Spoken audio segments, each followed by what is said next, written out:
the expectations are way high, you know, and we know it, both of us. You know, Booney played in New York, I played in Boston. We understand what's at stake.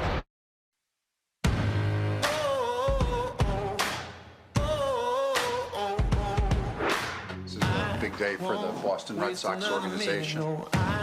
I'm a man on a mission. Giancarlo. No sequels to Parlo. And he made the catch! I can't believe it! Up goes Jeter to run it down. I ain't waiting and wishing. It's gone! A home run! See ya! I'm a man on a mission.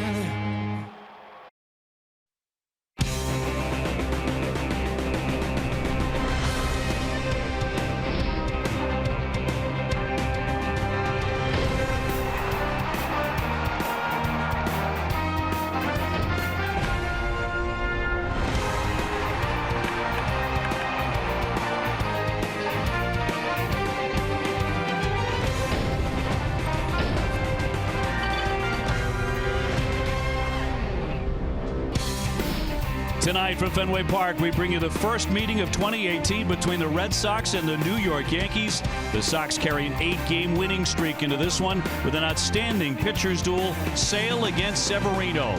Great way to kick it off, isn't it? Hi, everybody. Thanks so much for joining us. I'm Dave O'Brien alongside Red Sox Hall of Famer Jerry Remy. Garen Austin will join us in just a couple of moments. Jerry, the Yankees certainly did a lot of work in the offseason. Now they've got themselves a three-headed monster, adding Giancarlo Stanton to the mix. Oh, they really do. And, you know, you look at the Yankee club for a year ago, they were very, very good, and they got deep into the playoffs, and they got better in the offseason. They made a very quick move to get Giancarlo Stanton on this ball club, and they've got three guys in that line that can do big-time damage. They haven't really got started yet. Gary Sanchez has struggled through 8 games. He's been bothered by a bad calf. He's DHing in the ball game tonight. You see Judge, he has the 2 home runs. He's walked 9 times. And Stanton is having big-time trouble with strikeouts. He's got 20 strikeouts and taking the heat in New York already. But these guys are talented players, and they're going to get much better than that as the year goes on. That's why I expect these 2 clubs to be there at the finish line. They're 2 very, very good ball clubs. I think some of the elite in the American League, and the fact that these guys are going to be there when it comes to the finish line because they're just too good. Yep. Both teams are just too good, and I'm looking forward to this first game tonight, the first of 19. Should be a dandy tonight. Great pitcher's duel, as mentioned. And coming up in just a couple of moments, Garen will have more on Alex Cora. Some great comments before the game. And looking forward to the rivalry he once played in. Red Sox and the Yankees. Game 1 is on the way from Fenway.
America runs on Duncan.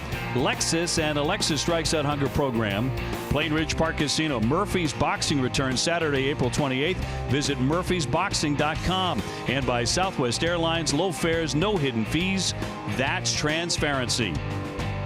First pitch right around the corner here from Fenway. Red Sox and Yankees, the rivalry back on. For more on that story, let's toss it down to Garen Austin. Obi, this rivalry is renewed and re-energized, and tonight the Red Sox-Yankees kick off their 19-game season series. And earlier, manager Alex Cora talked about the importance of this rivalry in the game. I've been lucky enough throughout my career, Miami, FSU, Giants, Dodgers, Yankees, Red Sox, Astros, Rangers. That's the fun part of of sports, rivalries, and playing here, playing at Fenway is fun. Playing at the old Yankee Stadium, this series was awesome, and I know people tune in, they watch, so I'm glad I'm part of it. And this will be the first time since 1992 that the Red Sox and Yankees are starting the season with a new manager. And when we come back, Luis Severino and Chris Sale will be on the mound as this rivalry continues. Dave O'Brien and Jerry Remy have the call.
Transparency. Toyota's official website for deals, buyatoyota.com. Franklin Sports, the official batting glove of Major League Baseball and the Red Sox. Spartan Race, use promo code TV10 for 10% off at Spartan.com. And by the all-new Subaru Ascent, featuring all-wheel drive and 3 rows of seating. Love is now bigger than ever this spring. Sox come in at 8-1. That is the best start through 9 games in franchise history over 118 years. The Yankees at 5-5, and not only dealing with Giancarlo Stanton strikeouts, also a lot of injuries. CC Sabathia is out with a hip. Brandon Drury, third baseman, is out with severe migraines. The list kind of goes on and on. Here is their lineup tonight.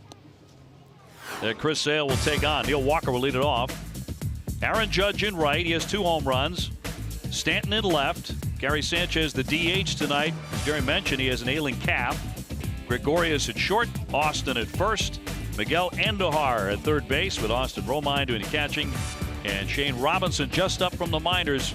Although he's a veteran, he's in center field. Red Sox starter presented by New England Audi dealers. Chris Sale, no wins, no losses, ERA of 0.82. The Red Sox defense is brought to you by Southwest Airlines. They have made no errors in the 9 games that they've played so far. Rafael Devers will be at third base. Brock Holt at shortstop. Eduardo Nunez at second, and Hanley Ramirez the first baseman. Andrew Benintendi in left. Jackie Bradley Jr. in center, and Mookie Betts in right. And doing the catching for the Red Sox, Christian Vasquez. Umpires tonight are brought to you by Toyota's website for deals, buyatoyota.com. Larry Vanover has the plate. Hunter Wendelstedt at first base, Chris Guccione at second, and David Rackley will make the decisions at third. Where available, this telecast can be heard in Spanish by selecting the SAP button on your TV remote. SAP presented by Toyota. Visit Compra2Toyota.com to see Toyota deals not seen on TV. Buenas noches, amigos. Not much change in the weather, although for the most part it is going to be dry tonight, but right now 39 degrees and feels like 36. It's been that way since we've been home. Well, the Yankees in for game number 1 of 19 meetings, and Chris Sale on the hill against Neil Walker, hitting .226, no home runs. And the first one is downstairs, ball 1, and we're underway.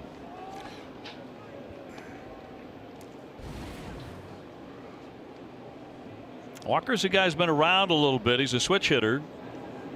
It's the first game he's ever played at Fenway Park in over 1,000 major league games. Popped up, but that'll be back out of play. Remember last time out, Sale, when he started the game, was only pitching about throwing his fastball about 90-91. His first pitch tonight was at 93. That built up to 95 at times, so we'll see where he kind of levels off here in the first inning with the fastball. Well, he had some terrific outings against the Yankees last year, but had nothing to show for it. He went 0-3 despite an ERA of 2.65. He was 4-1 against New York when he was a member of the White Sox. As ERA 0.82 so far this year. They've got him 1 run in the 2 games he started. Judge on deck.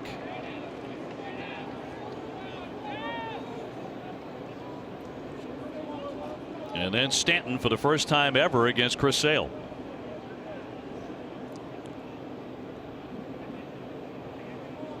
And a lean left-hander with a 3-1. And popped him up off first base. Hanley Ramirez with room there to make that catch for out number 1. Let's get down to Garrett Austin. Hi, OB. Hi, Jerry. Well, Xander Bogaerts was placed on the 10-day DL. I've got an update on his ankle injury and when we can expect him back. Also, there was a very special event here at Fenway. I've got all the details. And Brock Holt had an unusual song selection as his walk-up song. I'll tell you guys why. Garrett, thank you very much. He's in the lineup, of course, tonight playing shortstop, filling in for Xander Bogaerts, who got off to that absolutely torrid start. Now on the DL, and here's Judge at 289 with a couple of home runs.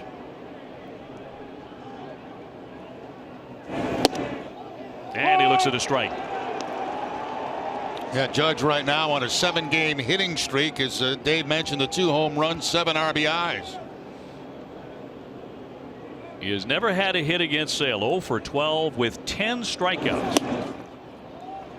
That ball slipping out of the hand of Sale. He wanted to throw that breaking ball down and in against Judge, and instead it stayed way outside.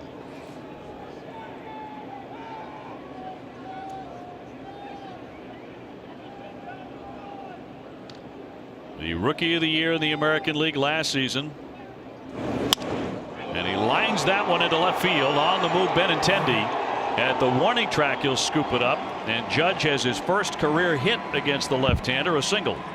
Now this time they wanted to go back inside with the breaking ball again, but it hangs out over the plate, and Judge just hammers it into left field for the base hit. You see where Vasquez is sitting. He's sitting inside, but then has to reach across his body, and that becomes a very good pitch to hit for Aaron Judge. Giancarlo Stanton now for the first time, 167, 3 homers, 7 runs batted in. Doesn't begin to tell the story of his struggles early on. As Jerry mentioned, 20 strikeouts already. And when he came up to bat, I swear I heard some Yankee fans in the crowd booing him. Well, they were booing him in New York, that's for sure. It's all going to change, though. This guy's too good. He's been a great hitter in his career. 59 home runs last year to win the National League MVP with the Marlins. But on Sunday, he set a record. He went 0 for 7 with 5 Ks. Second time he's fanned 5 times without a hit. That's a first in baseball's live ball era. Let's see if they stay upstairs with the fastball on a no-ball 2-strike count. He puts him away. That didn't take long. 95. to strike out Stanton. Amica Insurance, great service, great coverage, and a great price for auto, home, and life insurance, and that's exactly what they do. They stay up about letter high. You could see Vasquez almost come out of his crouch. That's where he wanted the baseball, and Stanton was not even close to making contact with that. Number 1 for Chris Sale, and number 21 for Stanton. Sends up tonight's DH for New York, Gary Sanchez, who is just 2 for 32. As you mentioned, the heart of the lineup, always a threat to hit the ball about 450 feet if you make a mistake. Runner at first, and across for a strike at 93. A fastball, a little more zip on it here in the first inning than last time out for Chris Sale.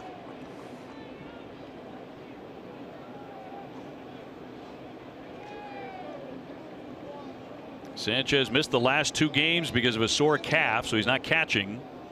They've got Romine doing that tonight.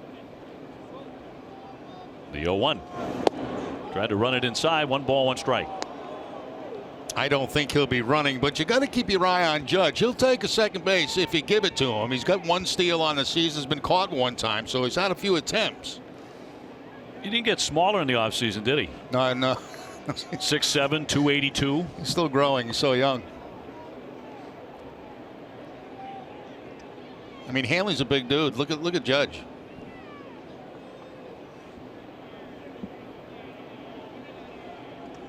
Two out and a 1-1. Hard ground ball to third, fielded by Devers. He'll go to second, and that will retire the side. Red Sox coming up.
Time for a look at the Red Sox lineup, brought to you by Toyota's website for deals. BuyAToyota.com. Mookie Betts to start it from right field.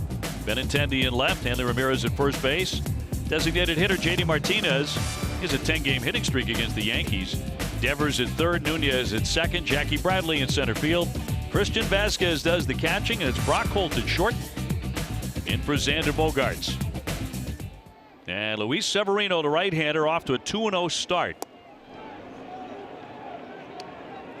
24 years old, and he is the ace of this Yankee rotation. Yeah, very impressive. Good velocity, good breaking ball, great changeup. There you see the numbers 2-0, 1.38. High fly ball left center field. On the move, it's Robinson turning around. He's looking up, and that ball's off the wall, and Mookie has done it again. Once more, an extra base hit. It gets away. He almost went to third, but he goes back to second base. And he is making this routine, starting ball games with a double. Yeah, and that's why Cora wants him in a leadoff spot. He's instant offense. He gets a fastball right down the middle, and immediately Shane Robinson in center field started to look toward that left field wall. I wonder if he'd gone back to the wall if he had a chance on it. Let's see where it hits. Yeah, it was very low on the wall, but he stopped early to look at it. And then Mookie almost going to third base on the overthrow, but holds up at second. So an 8-game hitting streak for the smiling Mookie Betts. Should be the way he is swinging the bat. And here's Benintendi trying to pick him up right away. Down into the dirt. And this is a guy who really dazzled Severino last year, as we told you in the open, with 2 home runs. And he hit what was the game-winning RBI double Sunday to the warning track. Yeah, 429 average against Severino with a couple of homers, both of those in the same game. Benintendi said that we've been able to find ways we don't give up. Anything can happen with this Red Sox team.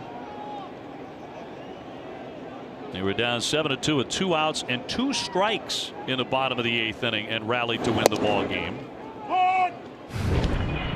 Well, last year Benintendi hitting a line drive home run. That's on a fastball that's going to hit the top of the fence and go over. And then later on in the ball game, another home run. Looked like a slider that didn't do very much. And he really lost that one.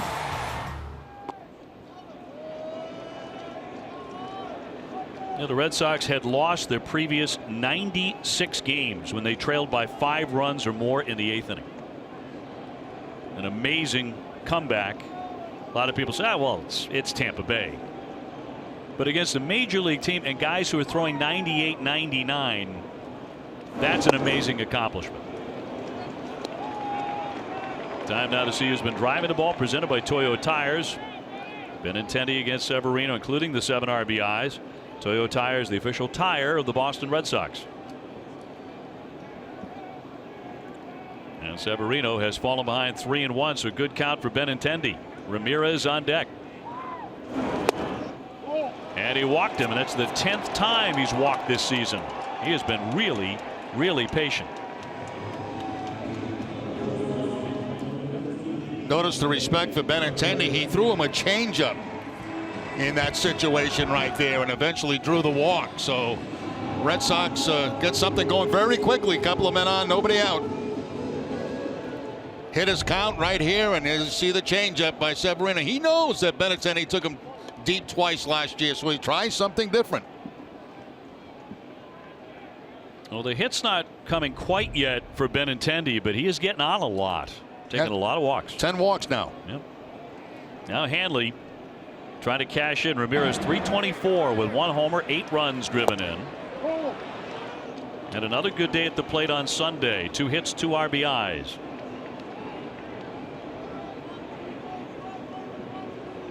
Sox trying to jump on Severino right away.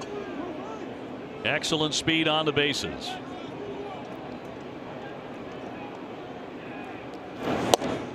Outside, you saw the catcher Romine holding it for an extra moment. Larry Vanover did not reconsider. The fastball here by Severino just to the outside part, missing by a couple of inches off the outside corner.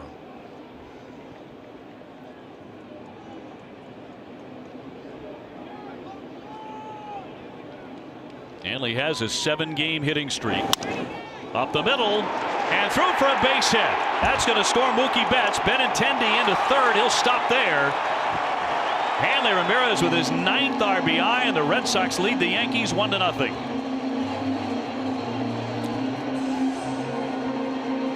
Hanley tries to throw a slider to Hanley Ramirez, and he doesn't get it away from him enough. He gets a lot of the plate, and Hanley takes that ground ball right up the middle. Neil Walker diving, trying to knock it down and save a run. But you see the location right here of the breaking ball. It does reach the corner, and Hanley does a good job of covering the plate and taking that ball right back up the middle. So 371 in that 8-gamer for Hanley Ramirez. Now J.D. Martinez hitting .226 with 1 home run as he gets in. He's had some very nice hitting games against the Yankees in his career. 0-1. 97 on the gun. Yeah, challenge time right out of the chute. 97 miles an hour. Power against power.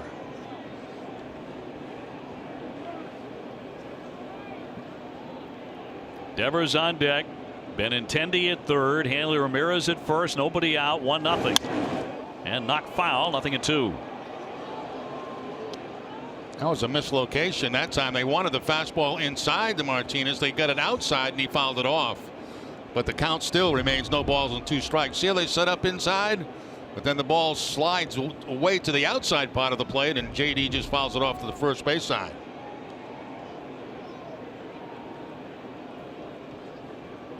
(0-2) from Severino. Tried to hold up, but he went. That is strike 3. So Severino makes quick work of JD Martinez. Well, the Yankees have been not playing good defense. They've made 10 errors in the 10 games that they've played. It'll be Miguel Andujar at third base, Didi Gregorius the shortstop, Neil Walker at second, and Tyler Austin the first baseman. Giancarlo Stanton in left, Shane Robinson in center, and Aaron Judge the right fielder. Austin Romine doing the catching tonight for New York. Here's Rafael Devers now, 323 with a homer, and quietly 21-year-old has driven in 9 runs in 9 games. He is tied with the red-hot Xander Bogaerts for the club lead in runs batted in.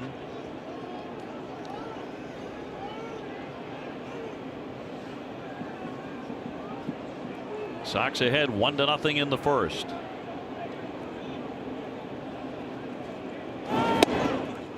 A ball, a strike on Rafael, who hit 3 home runs against the Yankees last year. None more dramatic than the one against Aroldis Chapman on a pitch that reached about 103 miles an hour.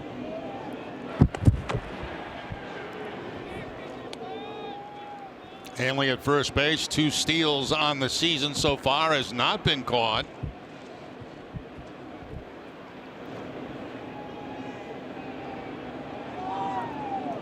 And the righties 1-1. Loop foul. That's the good changeup he has. That time it was 86 miles an hour and down against Devers. See the grip on the changeup, little spin to it, moving away from the left-hander, and getting underneath it was Rafael Devers. Remember, Pedro helped him with that change. That's right. First and third, 1 down, 1-2. That one ran in at 99. Oh, he can bring it. Think he was going for the strikeout right there? I think maybe. He almost got it too. Good job by Devers fouling that off. And really, his slider has been an incredibly good pitch. Opponents are 2 for 25 against it with 12 strikeouts. He has an arsenal. Got out of the way, 2-2. That's the slider you were talking about right there, Dave. And you know, it was not even tempting that time for Devers to swing at.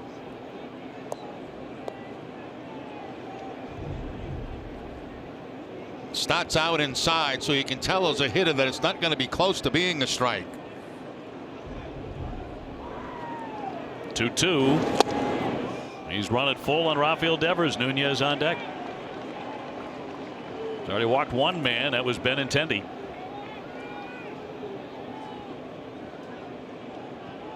Larry Rothschild, their longtime pitching coach.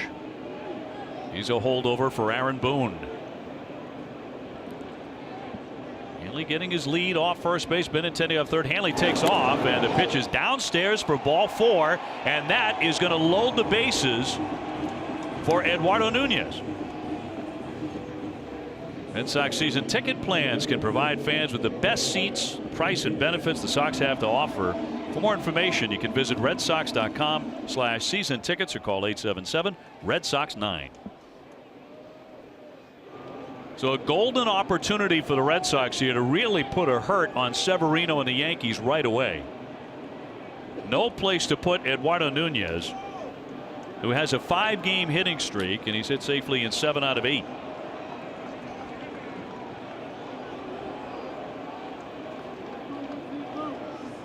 And Severino is not real fine with his stuff out of the gate. Wow. 99. Bases loaded, humps up a little bit. First fastball to Nunez at 99, and Eduardo's able to foul it off, but that's bringing it. Man at every base. Benintendi, Ramirez, Devers. One down. Busted bat. Little pop up, and that'll be caught by the first baseman, Austin. The runners will hold at first, second, and third, and that's out number 2. And that bat shattered. Yeah, that was a jam job right there. The fastball again, about 98, 99 miles an hour, in on the hands that time of Nunez. You see where it is, just off the inside part of the plate, and see where it hits, right on the label of the bat, and the bat just shatters. Tyler Austin at first base able to make the catch, so Red Sox looking for some 2-out magic here in the first inning. That'll be up to Jackie Bradley now. Scuffling at 115. No homers, no runs batted in yet. 2 down. And another one at 99 from Severino. Not a ton of strikes. 23 pitches, only 12 strikes, but obviously has the fastball going. Yeah, that 99 will get your attention. Sure will. And the 0-1.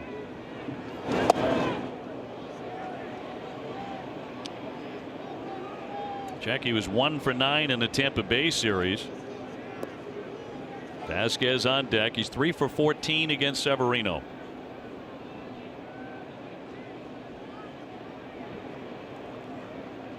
And he deals the 1-1. Too low.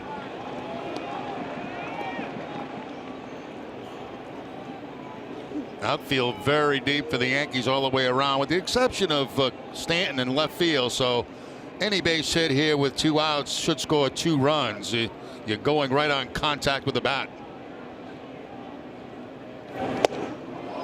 2-2. That's the one you really have to try to stay off of, and it's so difficult to do that. You see it so well. It's high, but it's 99, and it's just almost impossible to make contact on a pitch like that.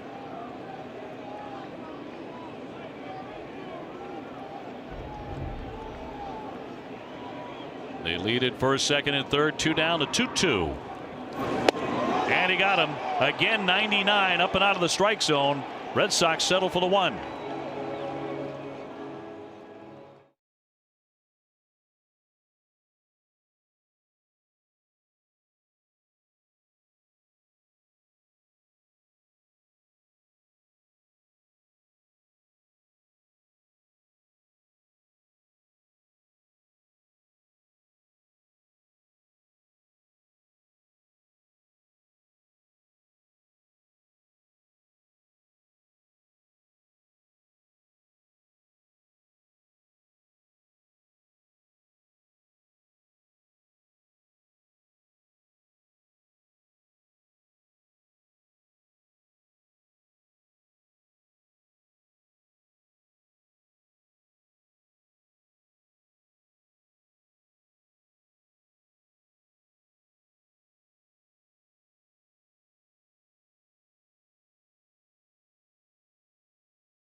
Choose no tax or free delivery going on right now at Bernie and Phil's.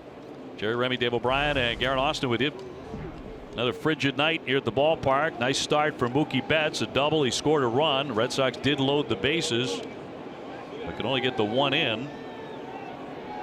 So a slender advantage here for Chris Sale. When he had to, Severino went to that fastball at 99 miles an hour to get the outs big outs in that inning. Red Sox had the potential of a big inning in the first. They do get the one.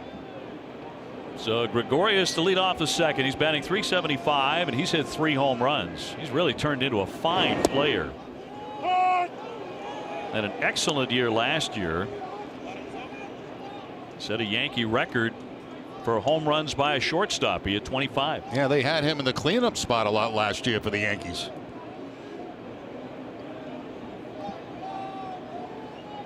Red Sox with an overshift against him. He was tempted, but he takes a ball. 3 men in the infield and straight up in the outfield. Brock Holt moving to the second base side. Tyler Austin on deck. Here's a dribbler. Sale, a very good fielder. He's just going to tag him right there for the quick first out here in the second inning.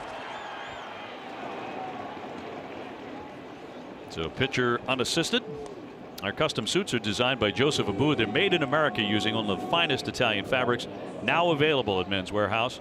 You can text NESSON1 to 66960 and receive $100 off your next Joseph Abboud custom suit purchase at Men's Warehouse. Data rates may apply. So one gone. Here comes Tyler Austin. He's at first base tonight, hitting .250 with a pair of home runs.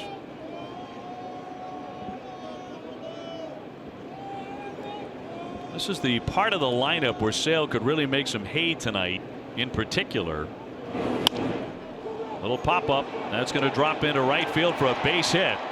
Austin looked like he tried to hold up the swing, but he dunks it in. Well, it's interesting because Sale starts him with a changeup, and then what does he do? He hits a changeup to the outfield. Just a little bloop over the head of Hanley Ramirez to pick up the base hit. He's now 2 for 4 in his career off Sale. His other hit was a home run. But there's the changeup you can see toward the end of the bat and just bloops up over the head of Hanley. No chance for Mookie Betts. So the second hit of the night for New York. So the batter will be the third baseman Miguel Andujar, who is just 3 for 20 on the season.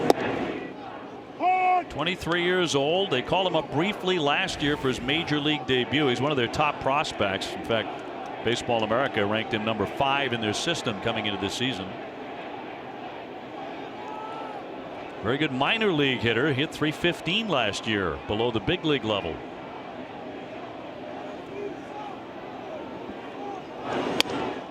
And a high fly to left center field, charging over Benintendi. Plenty of time to put that away for out number 2. And we mentioned this many times. When you watch Chris Sale work in a ball game, he never, ever shakes off the catcher. And he was asked about that, and he said, you know, I want the catcher doing the thinking for me. I have all the confidence in the world of all my pitches. Whatever he puts down, I'm going to throw. You're talking about years now since he last shook off a catcher. Yep. Romine, the batter, hitting an even .400. No homers, 4 runs driven in. Sox up 1-0 in the second.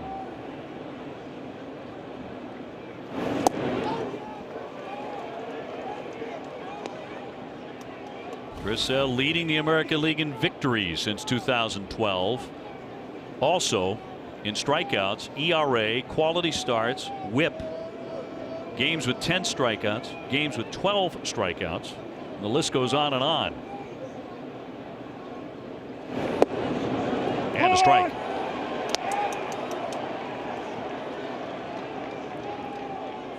First pitch down in the zone. Second pitch up and in on Romine. Both strikes.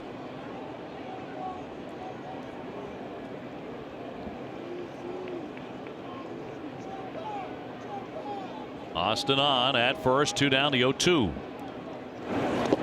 Try to hold up, but that's a swing and a miss. Home plate umpire rings him up at strike 3.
live studio audience this summer. Enter your son and daughter's team for a chance to be part of the show by visiting NESN.com/Franklin. Selected teams will also win batting gloves courtesy of Franklin Sports, the official batting glove of the Boston Red Sox in Major League Baseball. Bottom second, Red Sox coming up. Vasquez, Holt, and Betts against Severino. Mookie Betts has already doubled and scored in this one. Vasquez hitting at .269. He was 2 for 4 Sunday with an RBI. Had an RBI single in that 8th inning rally.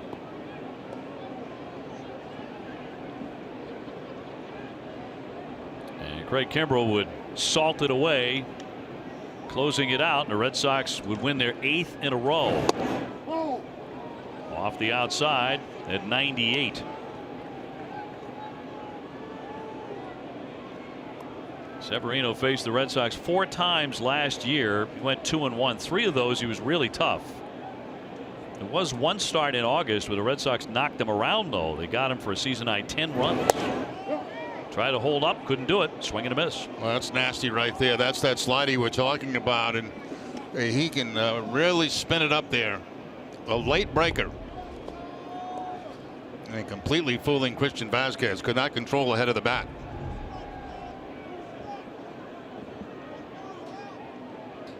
.62, about 220.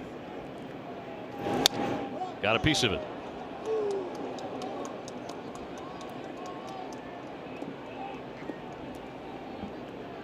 Brock Holt, the shortstop tonight, on deck. No question the Red Sox will miss Xander Bogaerts. Could have been a lot worse than what it was. That tiny fracture. Red Sox are calling it a chip there in that ankle bone. Up the middle. On the dirt, through to the grass in center for base hit. So Vasquez is on. The Red Sox have their 3rd hit. And for more, let's go to Guerin. Well, it would be, as you mentioned, Xander Bogaerts. He was placed on the 10-day DL with a small crack in the bone in his left ankle. Bogaerts talked to reporters, and he said he doesn't exactly know how it happened, but his ankle has been feeling better every single day. He's no longer in a boot. He said he'll continue to rehab, and he'll be back when he's ready. He said it is going to be tough sitting out when the team has been playing really well, but they'll have to have a next man up mentality, and he'll be cheering on the team from the dugout. Guys, definitely a blow. Xander Bogaerts has been the team's hottest hitter. 7 doubles, a couple of home runs, tearing the cover off it. So here's the move. Zue Lin is now back with the big club. See how much he gets to play, but Xander hitting .268 with 9 RBIs and really driving the ball from the get-go. So Brock getting an opportunity tonight. He's 0 for 7 on the season. He'll look inside. I saw Bogaerts and talked to him at the clubhouse this afternoon. He came in with a boot on that ankle, and he didn't seem overly concerned about it. He didn't feel like it was going to be a long time and thing, so hopefully when that disabled list is up, he may be ready to go. We'll see. It seemed to be the best case scenario if that plays out, those 10 to 14 days, and he returns. I think the best sign was he wasn't on crutches.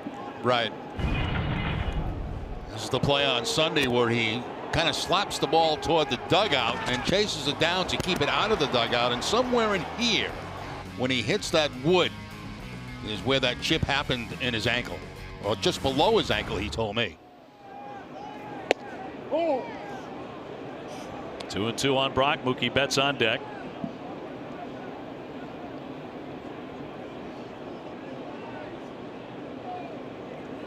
The Red Sox certainly did what good ball clubs do against weaker competition. They beat up on Tampa Bay and Miami. Obviously a different animal here, and that one flicked foul out of play. They'll now put themselves to the test against New York. Baltimore will follow for 4. And then the Red Sox will travel to Anaheim to take on the 8-3 Angels of Shohei Ohtani and Mike Trout. And it's in there for strike 3. Caught him looking. Number 3 for Severino. 1 man gone. That's a changeup right there at 88, and it just barely picks up the outside corner and the top of the strike zone. Pull back a little by it. Austin Romine. Holt didn't like it. He thought it was outside. He thought it was too high. But it looked like a pretty good pitch.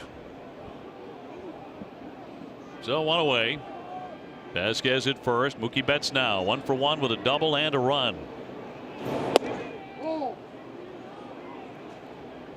Mookie got his second Gold Glove on Sunday and then just kept on hitting. 2 hits, 2 runs.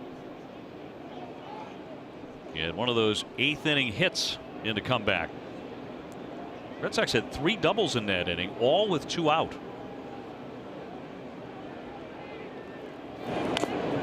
Fouls it away, 1-1. Well, Thursday, the Bruins will be hosting Toronto for the first round of the Stanley Cup playoffs. Don't miss coverage of this original 6 matchup with an hour of pre and post game coverage. Our coverage begins Thursday night at 6 on NESN.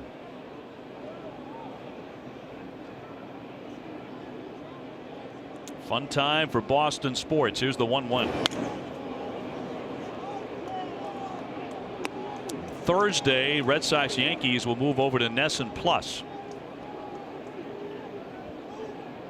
Or Jerry Remy is just huge. I mean, huge. NESN Plus? NESN Plus, you're right. Yeah.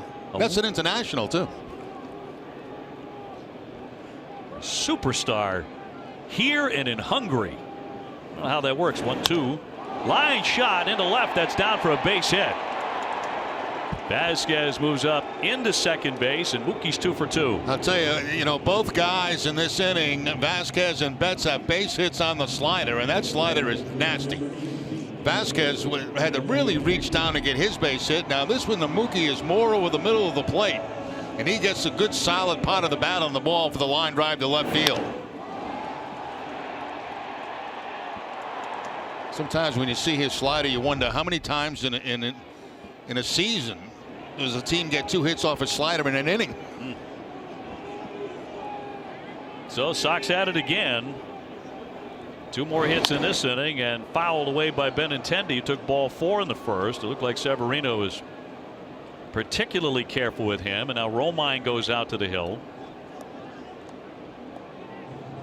Not Sanchez tonight. He's not catching. He's the DH. But this new rule of 6 mound visits per team, I think you could very accurately call the Gary Sanchez rule.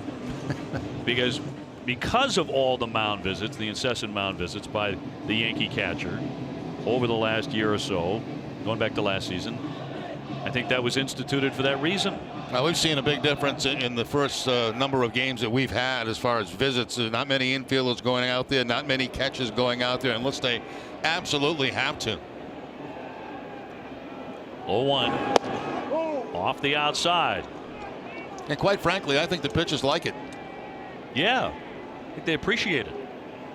They don't want guys coming out there. They don't want pitching coaches coming out there most of the time. And especially managers. They don't, because that means they're probably coming out. Number 1 on the list. 1-1 roped down the right field line. That's a fair ball all the way down the line. In comes Vasquez. Here comes Mookie. He'll score. Benintendi all the way into third. He slides in with a triple.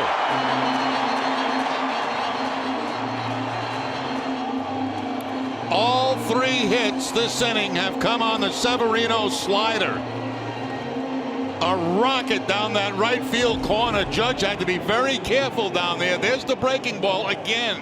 Stays out over the plate, and Benintendi jumps all over it. Once you make contact on a ball like that and you see the location of it, you know you got at least 3. So the Yankees have to pull the infield in now, already down by 3 runs, and Chris Sale, the opposing pitcher. So they come in for Hanley Ramirez. Benintendi will probably be going on contact if there's a ground ball to the infield. Well, Ramirez singled in a run in the first inning. He'll take ball 1. So these 2 young guys, Benintendi and Severino, they're going to be going toe to toe for years to come. The guy who has the upper hand so far, real early, is standing at third base. The way he's handled Severino. Well, we talked about Benintendi today in our view from the booth, and we're talking about how much he's been getting on base via the walk, and he hasn't really started to swing the bat yet. Well, he starts tonight. He's got a walk. He's got the triple. Somebody's got to pick up the slack for Bogarts. Maybe it'll be Benintendi. He is 7 for 15 with 8 RBIs against Severino in his career. 2-1. So the Red Sox already 3 runs, 5 hits against the Yankees ace. Martinez on deck. Infield in close.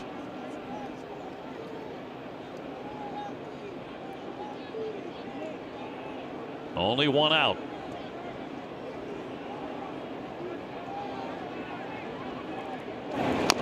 Little chopper foul. Yep. No question Benintendi was going on contact. If you watch him down at third base, as soon as Hanley topped that ball, he was on his way home. So the contact play is on with the 1 out and the infield in.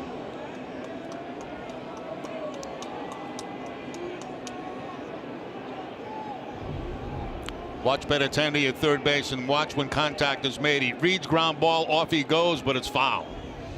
So he not just gave it away that he's going. Broken bat. Little blooper. That's down for a hit. And another run is in. Benintendi touches home. And the Sox lead it 4-0. Now Hanley's been up twice. He's got 2 RBIs in the game. 2 base hits up the middle. 1 a ground ball, the other a broken bat base hit.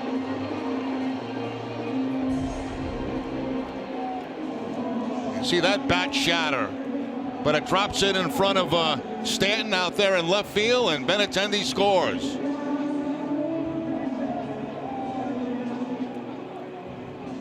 Severino is breaking bats, but the Red Sox are breaking his heart here early. That's 4 hits in this inning. Had a chance to really bust it open in the first inning. They're starting to do that here in the second.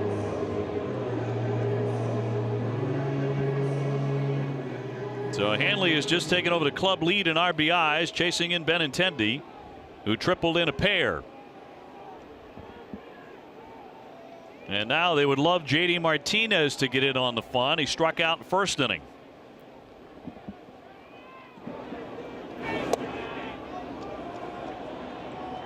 J.D., by the way, a .337 lifetime hitter against the New York Yankees. Back in 2015 with Detroit, he belted 3 home runs in 1 game at Yankee Stadium. He was the first visiting player to do that in the new Yankee Stadium.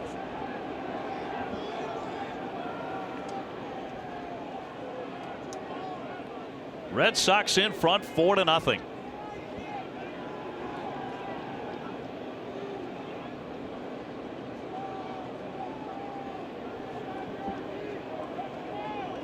Devers would be next. Hanley Ramirez at first base. And a 2-0. Waved right through it on the change. That's a good changeup right there. 2 balls, no strikes, and as a hitter, you're looking for a fastball. He pulls the string on it, and Martinez out in front of it.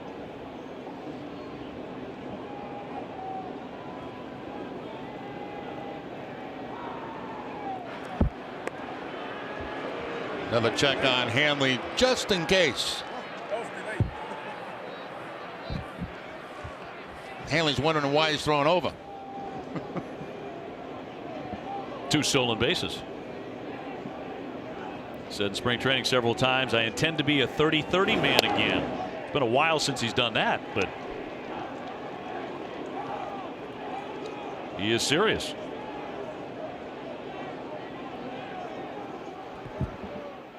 Now the count goes to 3-1 on Martinez.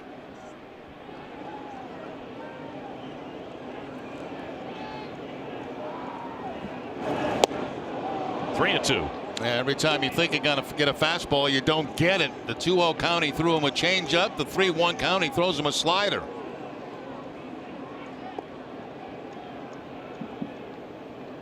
Severino's first couple of starts, he beat Toronto and Tampa Bay. He went 7 1/3 in his last one, allowing only 5 hits. He's already given up more than that here tonight. Back to the fastball away. Runner goes. High fly, driven to right field, driving back Judge all the way to the track, reaches up and makes the play. And Ramirez back into first base. That was well struck by J.D. Nothing to show for it. Yep. Severino providing a lot of the power on that, and then Martinez the rush driving Judge back. Now Judge is a pretty darn good outfielder. You know, he's so big, but He moves pretty well out there. You can see the ball coming directly at him. He's got a slight slice to it coming off the bat of the right-hander, but back to the wall to make the catch. Definitely an opposite field swing right there by J.D. Martinez. He's looking, hoping it had enough. Hanley off to the races. Low pitch, the throw, and that'll skip off into center. He's up and taken off for third. Here's the throw. He's down and he's in. Hanley Ramirez running wild. A stolen base and an error on the catcher Romine. Al Hanley picks up number 3. Picking the first pitch to go on. Gets a very good jump. Now when he slides, watch the ball deflect and go into center field. He just pops up and heads in the third base.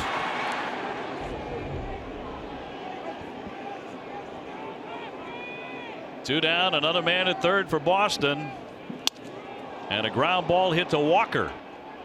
And that will retire the side, but the Red Sox will strike for 3.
You can participate in a weekly baseball trivia contest every Tuesday through June 12 with a chance to win an ultimate baseball experience. Visit NESN.com/fan experience to learn more. Well, right in the middle of it is Andrew Benintendi, a 2-run triple. He's also walked. He scored a run, powering the Red Sox to a 4-0 lead on the New York Yankees.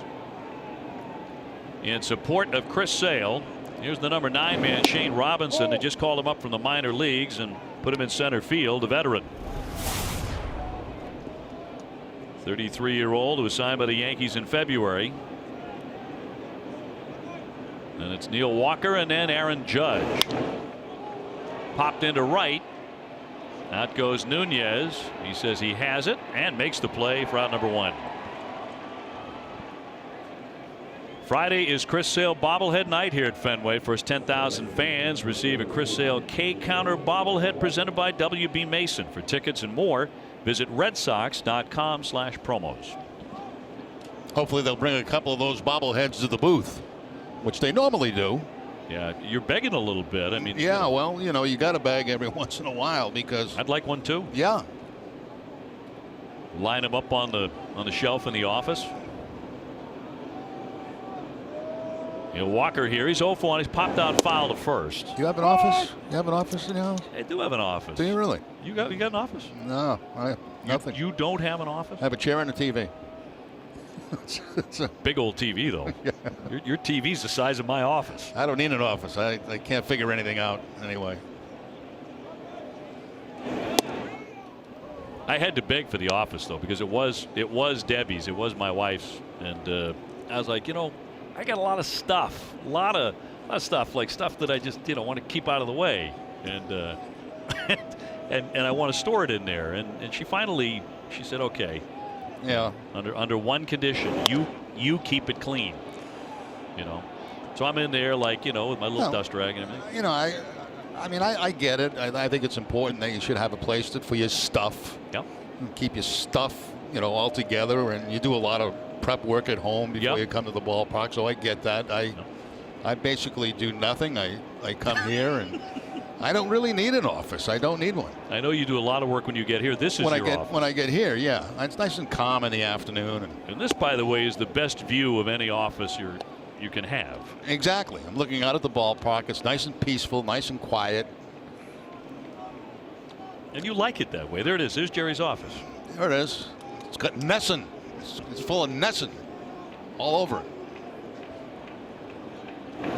2-2 fouled away by Walker. I can't even get a cubicle in Nesson, but I got my booth. I got my own booth.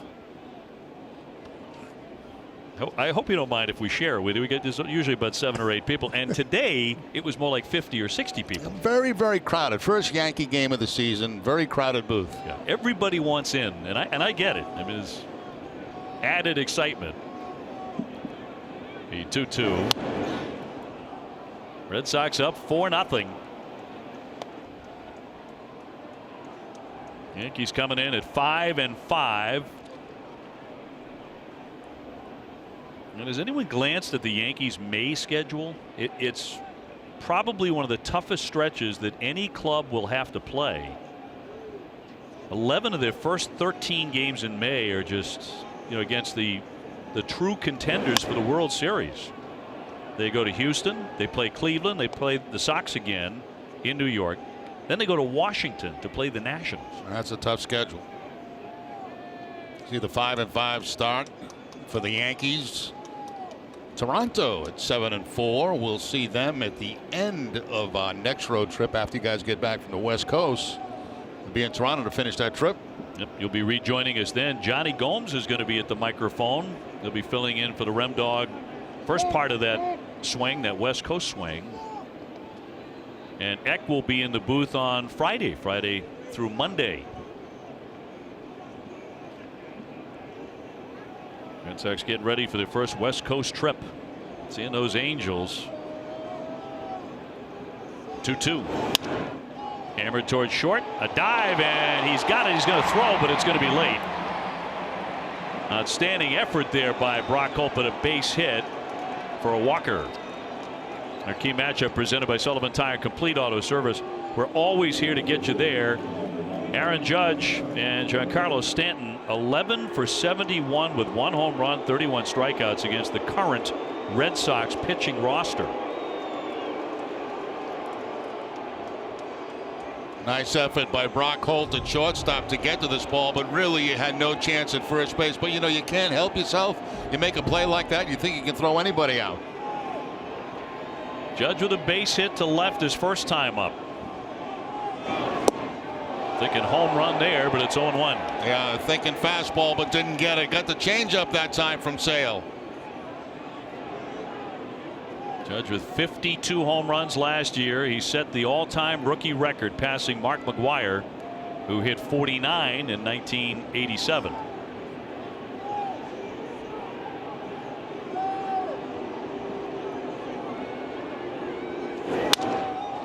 Line toward the alley. That's going to get down for a base hit. Bradley picks it. Down to second base is Walker, and Judge, who had never had a hit against Sale until tonight, is 2 for 2. Yeah, I had a hit on a breaking ball back in the first inning. This time it looked like the fastball from Sale, and he picks up the base hit. So a couple of men on with 1 out. Here's the pitch. It is the fastball. It's inside and right toward the end of the bat for Judge, but gets the hit, so he's 2 for 2. Let's see how they attack Stanton here. They made him look real bad on high fastballs back in the first inning. and struck him out. One man away, 2-on.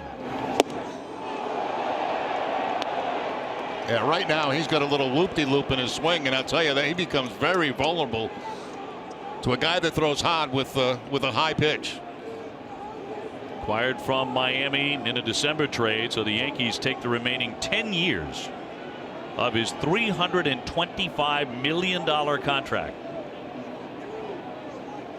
Been a superstar in the National League. It's 0-2. Well, last time they elevated the fastball up around New York high on the uniform and got him to strike out. Let's see what they do 0-2 this time.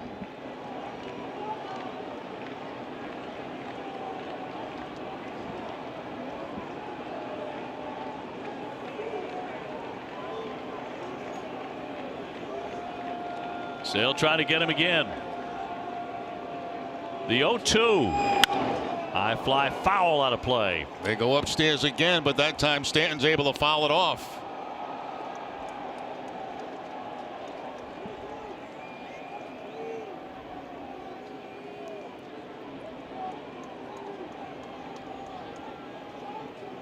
Walker at second, Judge at first. A 4-0 Red Sox lead here in the third inning. 0-2. Got him again. 95 to strike him out for the second time. Well, I mean, you know what the book is on him right away, right? How the Red Sox are going to attack him. If you can throw hard, you got to go up in the zone. Look at a pitch sequence. This time it's going to be all fastball from Sale. The first one up above the belt. The second one's going to be fouled off to the first base side. That they really go up high. He gets a piece of it. They go higher, and he chases it. So if we can go back to the first at bat and look at the pitch they struck him out on, and that at bat, then go back to the second, it's going to be very similar. Here's Sanchez. He's 0 for 1, 2 down. Now, Stant said after striking out 5 times on Sunday, things are not going well, in the understatement of the early part of the season. He looks to me like a guy who's trying to hit it 1,000 feet on every swing. Well, when you're in a slump like that, you know, you're trying to prove yourself right out of the chute. He did in his first game. What did he have? 2 home runs the first game that he played? He did. And then a struggle since then. And did hit a 3rd home run later. I mean, if you're going to chase pitches like he did on that last pitch from Sale, you're going to have big time struggles.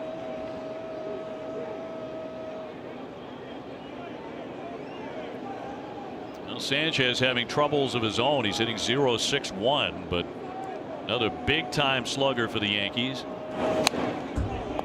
Had a good swing at that right there. That fastball down and fouled it straight back. Fastball at 93 by Sale.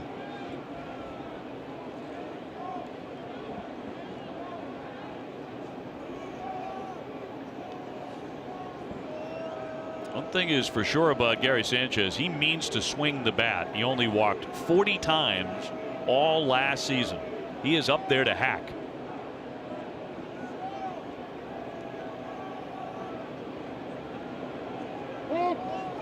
Time is granted by home plate umpire Larry Vanover.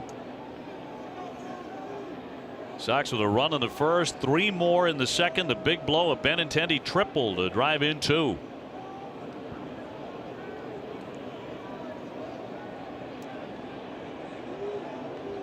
Two on, 2 out. 1-2.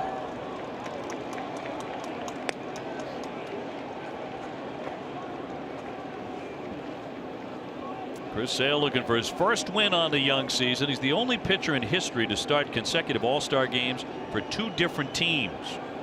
The White Sox in 2016 and the Red Sox last year.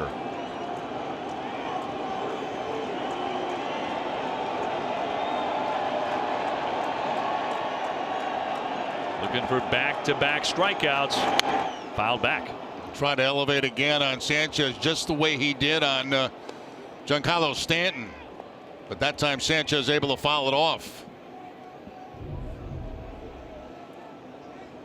Look at Vasquez up in the crouch, almost standing up. He wants to make sure that fastball gets up high.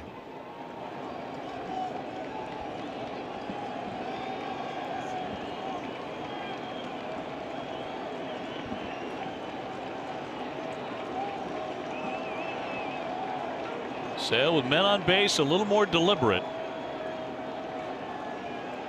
The 1-2. Was Chris last year, 308 strikeouts and only 43 walks.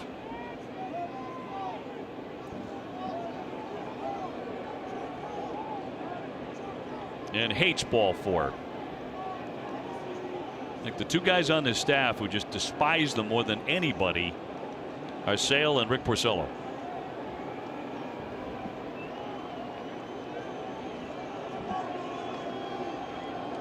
First and second. Walker and Judge leading away, and another time granted. Sanchez trying to break the pace right here of a Sale. Sale likes to work very quickly. Sanchez does everything very deliberately.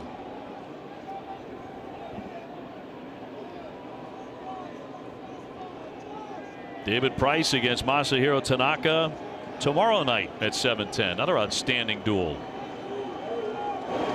Swing and a miss. That one ate him up. A slider to tie him up for strike 3.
Park, the outside is always better together. LL Bean, be an outsider.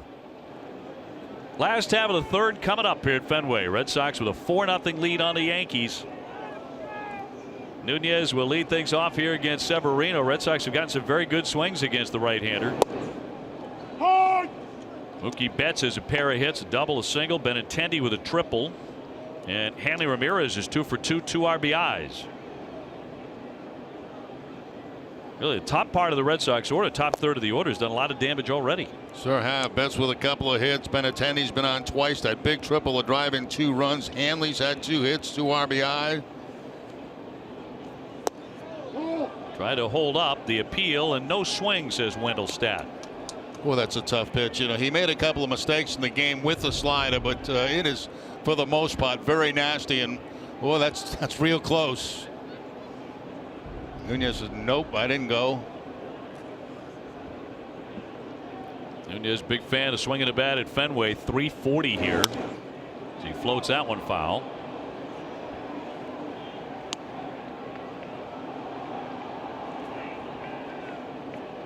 Red Sox off to the best start through 9 games they have ever had in 118 years, with an 8-game winning streak.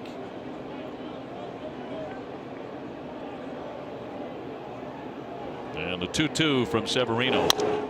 Chopper to the middle. Walker off balance in time. MLB at Bat is your #1 Red Sox app. You can customize your experience to catch every moment. Get Red Sox home screen icons and more. Download MLB at Bat today. Jackie Bradley's 0 for 1, struck out first inning.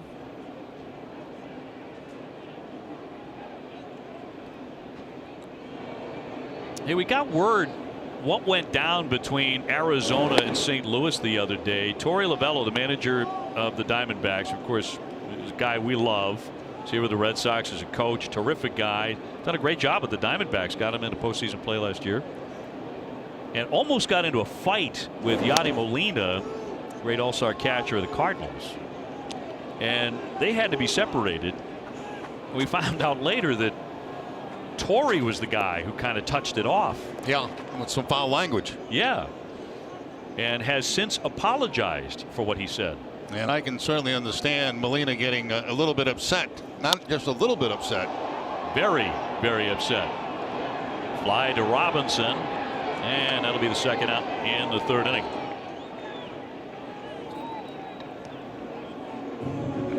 So 2 down. Vasquez will climb in next. Christian, the man who started the Red Sox rally in the 2nd inning with a base hit. And I can't remember, Dave, ever seeing that before, where a manager comes out and gets into it with a player at home plate, you know, trying to go after each other. I don't think I've ever seen that before. And it was pretty serious. Yeah, I mean, we see hitters and catchers go at it once in a while, but very seldom a manager and a catcher. Christian up to 296 for the batting clip, and he'll look at a strike.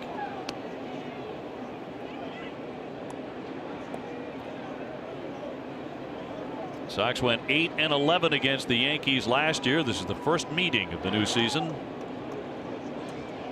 between the two, are expected to battle for supremacy in the East.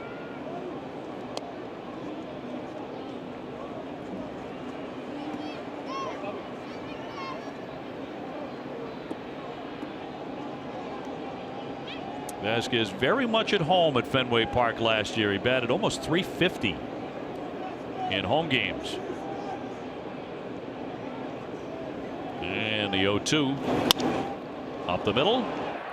Lunging play, Gregorius off balance. Nicely done there to retire the side. Red Sox go in order.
look. Brand new experience. Put you and your guests right there. You can email premiumsales@redsox.com or call 617-226-6912 and learn more about the Jim Beam Dugout Suite. Former BU coach Jack Parker in there. Getting a great look. Red Sox on top here, 4-0. As we go to the top half of the fourth inning. They did a great job with those seats. I mean, they look like they've been here forever, you know. You look down there on opening day, you see the new seats right on the field. Gregorius is 0 for 1. He is tapped back to Sale. You remember when the monster seats first came in? That was the first thought. Just about 100% of those who were polled on it, they were talking about how they look like they've been there forever. You know what? I'm going to say this right now. I think I invented the monster seats. I'm going to tell you why. It may not be true. 0-1. Broken bat, little looper, and Devers can't reach it. Took a bounce on the dirt before reaching the outfield grass, and Gregorius is on with a single. I remember doing a game in Seattle, and Seattle has that mini wall out there in left field, and they have seats above it. And we were doing a game, and I said, wouldn't that be cool if you could put seats on top of the Green Monster? Now, I'm not taking credit for it, but maybe somebody heard that. Well, I guarantee somebody heard it and said, hey, that might be a pretty good idea if we can, you know, constructually do that. And they figured out a way to do it. So I don't know. I'm just throwing that out there, you know. I mean, it's kind of like, you know, somebody saying, if we put an engine in that box and put a steering wheel on it, we could drive it. Exactly. But I thought of that in Seattle. I'm looking at that, you know, they have that mini wall out there in left field. Right. And the stands, the seats are right above that. Beautiful view. And I said, gee, why couldn't they do that at the, you know, at Fenway, put it above the Green Monster? Maybe they were watching the game and listening. I don't know. People have been known to do that in there for a strike on Austin. I'm wondering how long after you uttered that. I think a couple of years. Just a couple of years. I think just a couple of years. So did you do the same thing with the Jim Beam Dugout Suite here? You know, I think we've got room down here for another row of seating as close as you can get. I didn't. I can't take responsibility for that one. I think TC does. I think he takes responsibility for that. And that's fouled back, 1-2.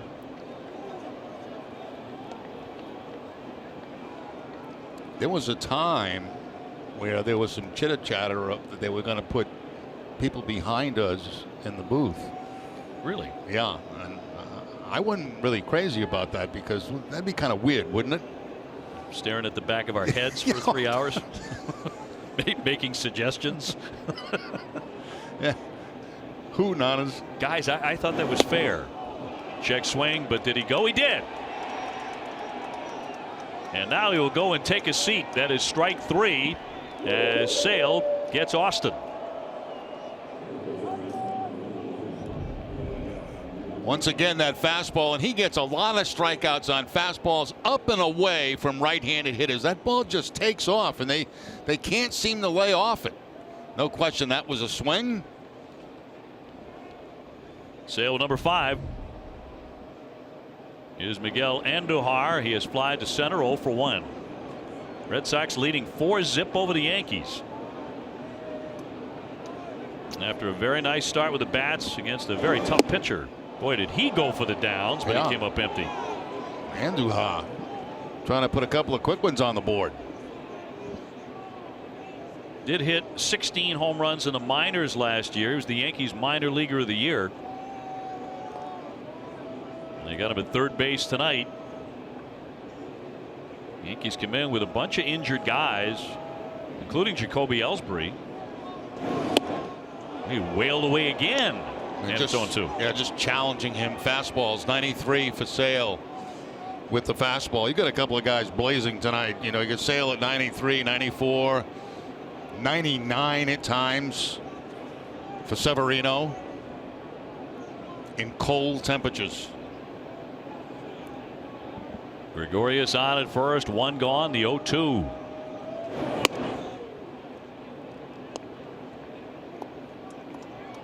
One of the guys who was hurt for New York, Red Sox are not going to mind missing, and that's CC Sabathia, because he was just deadly against the Sox last year. It certainly was. for whatever reason, kind of turned back the clock. He went 4-0. But he is on the disabled list. He's got a hip injury.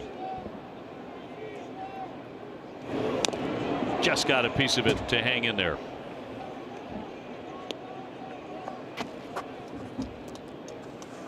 Greg Bird, the first baseman, an ankle. Jacoby Ellsbury, oblique. Clint Frazier with concussion. Aaron Hicks, another key member of their ball club, an oblique. A couple of obliques on there, huh? Yeah. CC with the hip. Some thought that Hicks might make it back in time for tonight. That didn't happen. Here's the 1-2. He spoiled that one.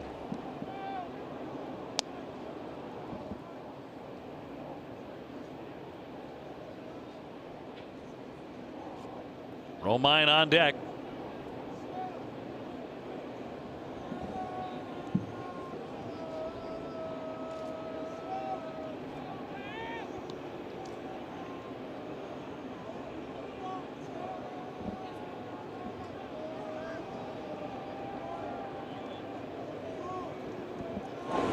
Two and swung on and missed, and down he goes. That's strike three. Back-to-back Ks for Sale.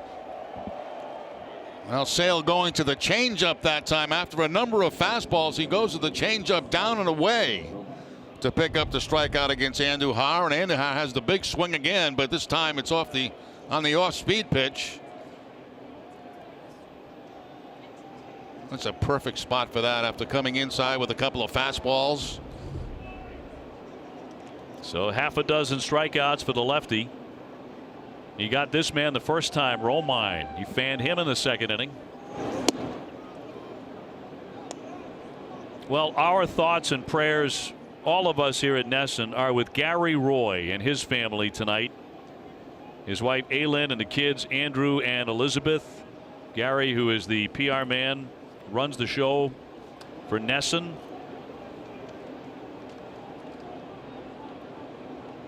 And we want to let Gary and his family know we're thinking about them tonight. Swing and a miss in the count, 1 ball and 1 strike. Yeah, get well, Gary.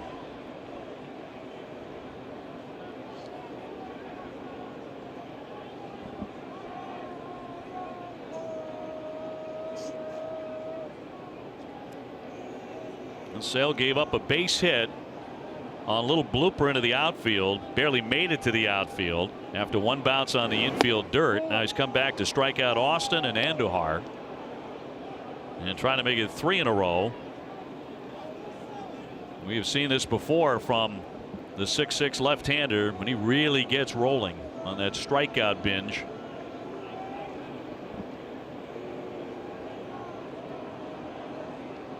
Two down and the 2-1. That disappeared on him. That's a good pitch. A changeup. That's filthy. I mean, you know, 2 ball, 1 strike count. You're thinking fastball, and you get a changeup like that. I mean, come on. It's not fair. Let's keep it that way.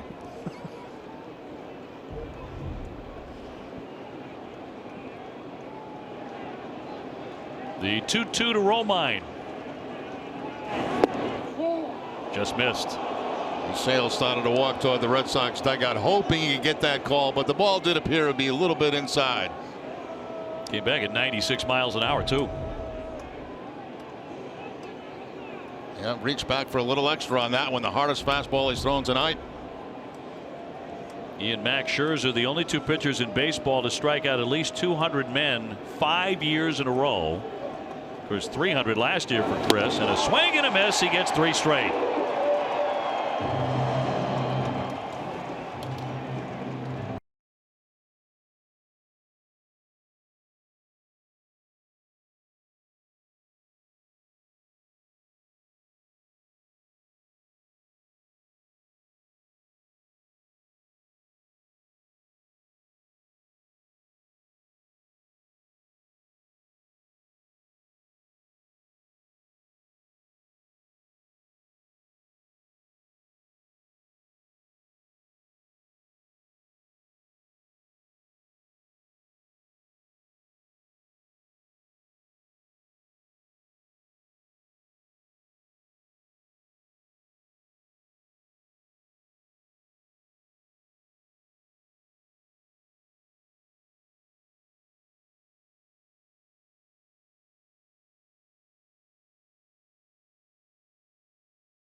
with it. Red Sox with a 4-0 lead on the Yankees. Hey, Jemai is in the house. Pretty darn good seat, too. Shouldn't he be working somewhere? On the air somewhere? He's got the night off, so he's enjoying a Red Sox-Yankee game. Why not? Good for him. The research as Brock Holt cuts and misses. Brock struck out second inning. Red Sox with 4 runs, 6 hits. Yankees no runs and 5 hits. And Chris Sale has struck out 7. And that'll be pounded in there at 97 for strike 3. So 1 away. Severino not losing anything off the velocity, and that'll send up Mookie Betts. When hip and knee pain forces you to sit out, make sure you visit the joint replacement experts at Beth Israel Deaconess Medical Center. Visit bidmc.org.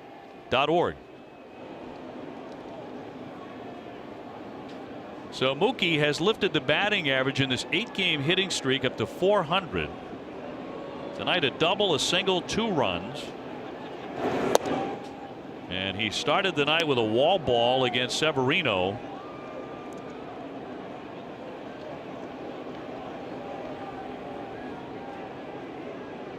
The breaking ball didn't snap.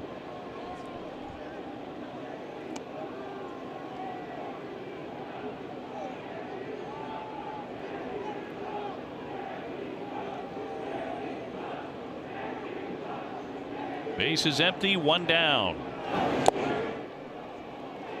Good changeup right there by Severino. You got 2 guys in this game, Sale and Severino, who have excellent changeups.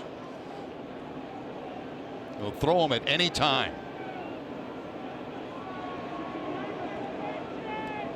2-1. That'll be ball 3. By much. Not by much right there. I think Mookie got away with one there. Was supposed to be outside, and you see the catcher reach across, and maybe that is the reason they call that a ball, but Severino didn't like it. Hitters count for Betts, though, the 3-1. And he walks him. So Mookie aboard for the 3rd time in game 1 against the Yankees. Time now for our high strength steel play. It's brought to you by New England Chevy dealers and the Chevy Silverado. Well, Benintendi gets a breaking ball, a slider back in the 2nd inning. He takes it right down the right field line to drive in 2 runs. By the time Judge tracks it down out there, 2 runs come across, and Benintendi on his way to 3rd base with the slide and the triple. There's a shot driven to left field. Stanton back. That's off the 10. Betts churning his way into 3rd. And he's going to stop there. It'll be another extra base hit for Benintendi. He adds a double to the triple as he takes aim at the wall. Well, that's what I like to see right there. I mean, Benintendi using the whole ballpark. He goes for the triple down the right field line on a breaking ball. Now he gets the fastball away. Look at the location. Outside part of the plate, so he doesn't try to pull the ball. He uses the opposite field as his friend. That's all the great left-handed hitters that have played for the Red Sox had the ability to use that left field wall. And there's Betts. He was thinking about being waved on. And then right at the last minute, they put the brakes on. They don't want to have a chance to throw him out at home plate. The infield comes in now for the Yankees. Hanley Ramirez, the batter, 2 for 2 already with 2 RBIs on a pair of singles. So you knew it was just a matter of time before Benintendi started to light it up with that great swing of his, and he's doing it tonight. Yeah, that's nice, pulling the ball and going to the opposite field. There's the holdup right there when the ball goes in toward the cutoff man. Not taking any chances. Good call by Fabulous down there at 3rd base. 1 out. Red Sox with another chance to add on against Severino. And the 0-1 with that infield in tight. Fly ball into right field, closing on a Judge over near the line. He will make the catch. Tagging up Mookie Betts. He will score. Down to 3rd is Benintendi. Red Sox on top 5-0. And Hanley Ramirez delivers his 3rd RBI of the ball game. Yeah, how about the top 3 guys in the Red Sox order tonight? Betts 2 for 2 and a walk. 2 for 2 and a walk for Benintendi. Hanley 2 singles, 3 RBIs already with the sacrifice fly. Just making contact deep enough to the opposite field to get the run home. So 2 down, a man at third for Martinez. Struck out and lined out hard and pretty deep to right field. Now already activity in the bullpen for the Yankees. Canely, the right-hander. So Severino in some trouble here. 5 runs, 7 hits. He's walked a man in this inning, a double, a sac fly. 0-2.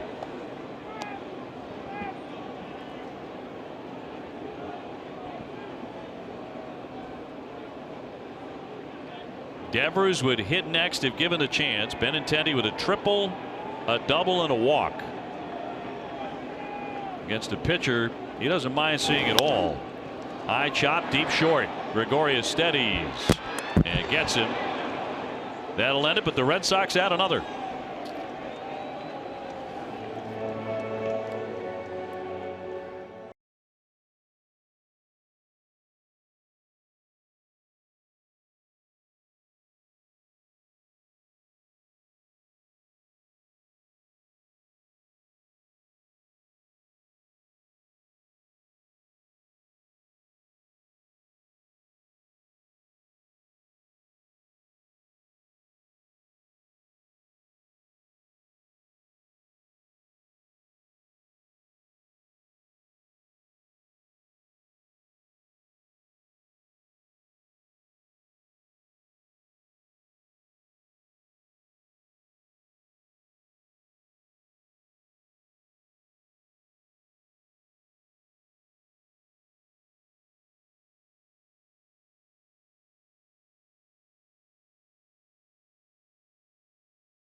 Toronto Maple Leafs game 1 is Thursday at 6 on NESN. Count on NESN for an hour of pre and post game coverage throughout the playoffs. Quest for the Cup on NESN is brought to you by Xfinity.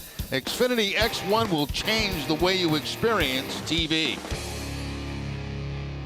Top half of the 5th inning, 5 up there for the Red Sox, a 5-0 lead over the Yankees. Sox with 7 hits up on the board. Chris Sale just struck out 3 men last inning. Here's Shane Robinson to lead off the 5th. And the top of the order, Neil Walker and Aaron Judge. And as is usually the case, lots and lots of strikes from Mr. Sale.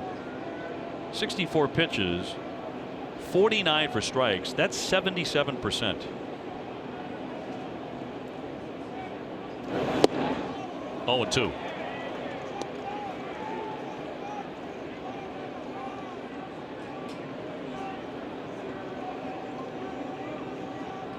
So last time out at Miami struggled a bit. He threw 93 pitches over 5 innings. He has been really tough tonight.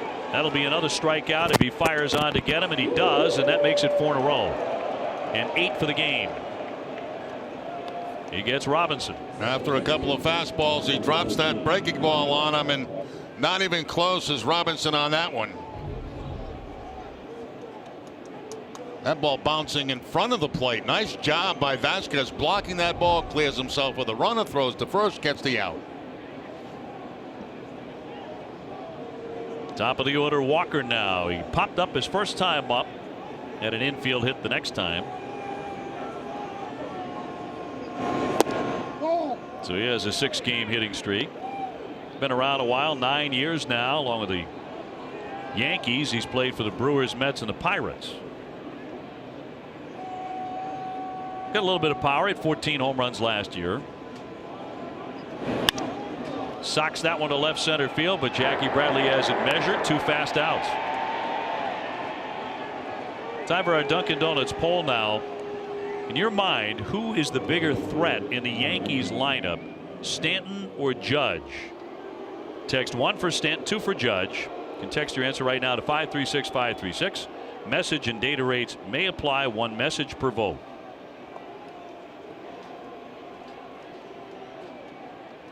Well, Judge 52 home runs last year. Stanton hit 59.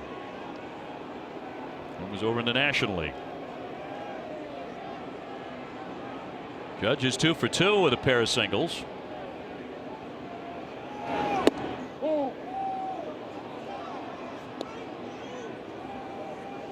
Last season he had 30 home runs by the All-Star game.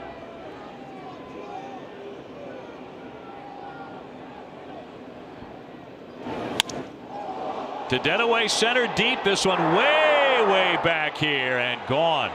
Up into the bleachers to get the Yankees on the scoreboard. That'll be his 3rd of the season. So that'll make it a 5-1 game. Well, he's having a big night. 2 singles off Sale, and now the home run on a fastball. They wanted to go inside, but the fastball stayed out over the plate, and straight away center field goes Judge. That is one strong man. So his 3rd home run of the season. He's driven in 8. Boy, right now they're just throwing fastballs up to Stan, and he's not coming close. He's missed some of these by 7 or 8 inches, if not more. Striking out first 2 times up. Go back upstairs again.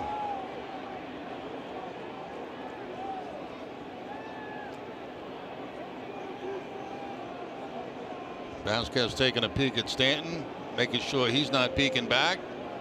Fastball up again. And a base hit into right center. It's a 2-out single for Stanton. Red Sox had a big shift on against the left fielder, and that'll bring up Gary Sanchez, who's gone 0 for 2.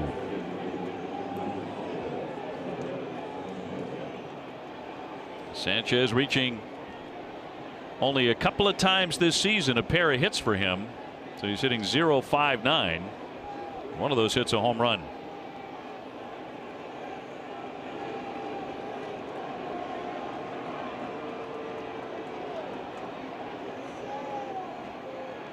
So the 29-year-old Chris Sale has allowed 7 hits in the game. That's exactly how many the Red Sox have. And it's ball 1. And tomorrow night, 7:10, David Price against Masahiro Tanaka in game 2.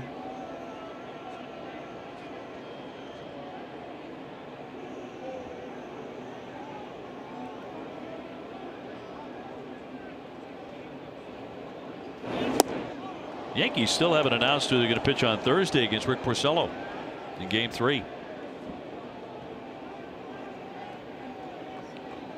Aaron Boone, first-year manager, knows what this rivalry is all about. He's been right in the thick of it. Both managers have, playing for their respective teams.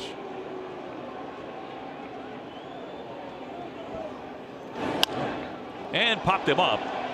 Hanley charging in. Vasquez calling everybody off and backpedals to make the play and retire the side. A run up there on the home run by Aaron Judge, and now it's 5-1 in the middle of the 5th.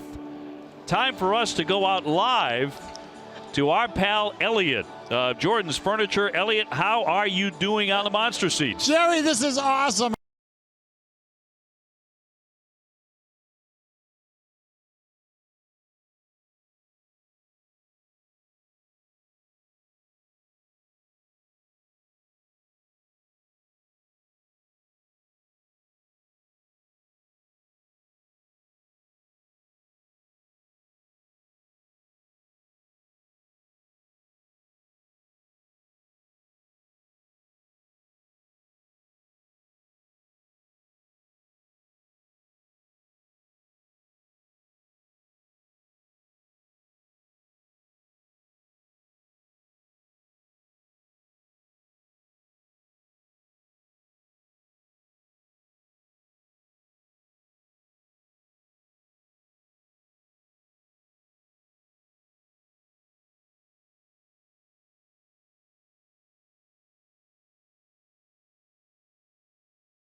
talk about no hitters like, oh yeah, they happen all the time, but they do happen more frequently a little bit when you get into, like, September, late August, September. Yeah.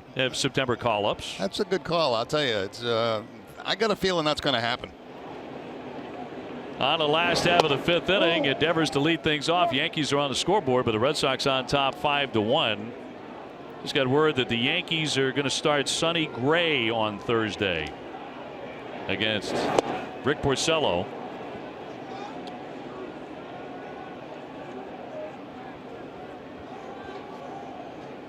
So Devers in the game has walked and grounded out to second.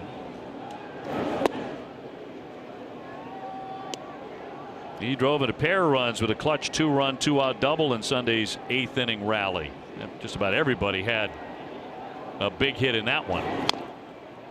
2-2. Red Sox are tied with the White Sox, by the way, for having the second most no-hitters in franchise history of all the major league teams, with 18.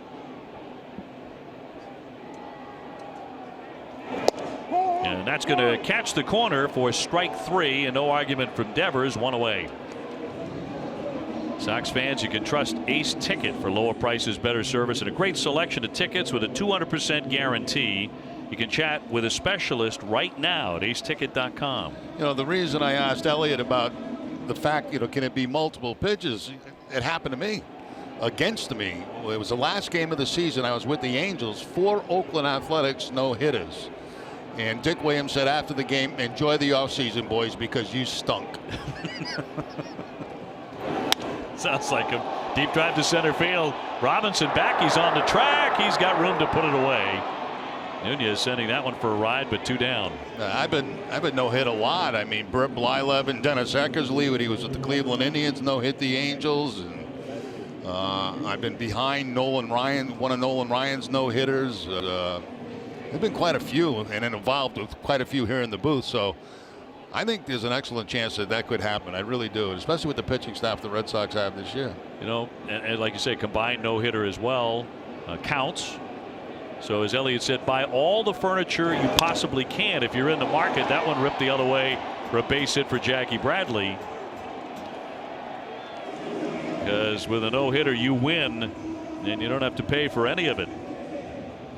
Vasquez will climb in next. When you were backing up Nolan on that no hitter, did you know real early in the game? Did you have that feeling? There are certain guys, and he was one of them, that every time he took the mound, you felt like there was a chance that could happen. And I remember the game that it did happen. I made a pretty decent play behind second base against Tommy Davis, threw him out at first base. He didn't have good speed, so I had a chance to throw him out. But that was the closest thing to a hit. But you get nervous out there late in the game when a guy's throwing a no-hitter, because you don't want to be caught in the wrong spot. You want to make sure you're in the right spot for everything that may come your way. I met him many years after his pitching career was over, but such a great gentleman. Wonderfully mannered guy. I mean, class act. Yep. And a terrific fellow is Vasquez. Foul tips that one into the mid. So after the game, would he come up to you and go, "Hey Jerry, I appreciate that play"? He was too busy with the media, giving a million interviews. He was Nolan Ryan. I was Jerry Remy. Right. He'd done that a few times. He sure did.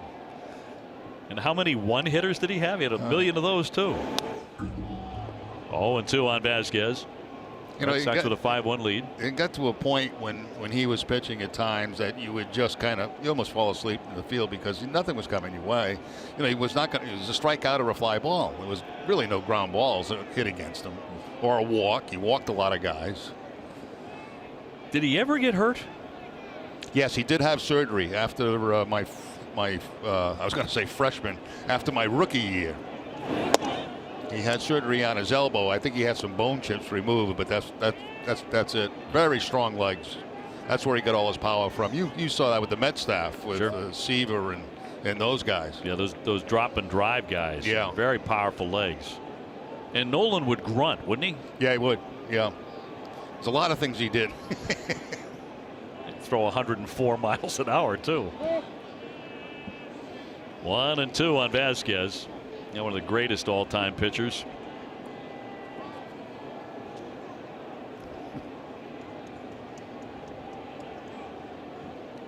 Jackie Bradley aboard with 2 down.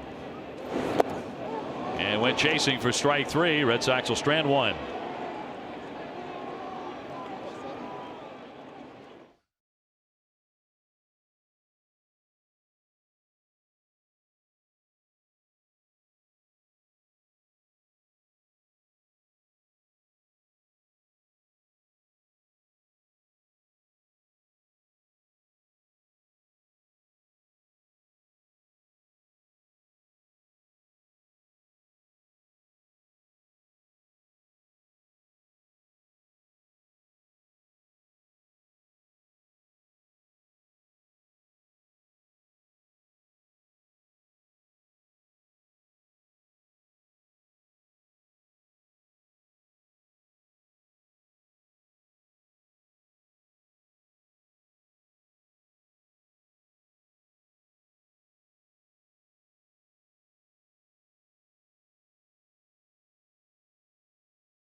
View, your local New England Ford dealers.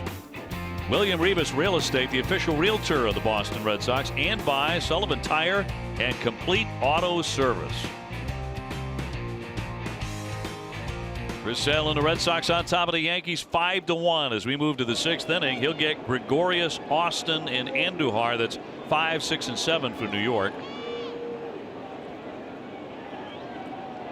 Severino still in the ball game. Red Sox do have 8 hits, 5 runs off him. Sale has struck out 8. He has not gotten this guy yet. Gregorius, a base hit and a comebacker. He's 1 for 2.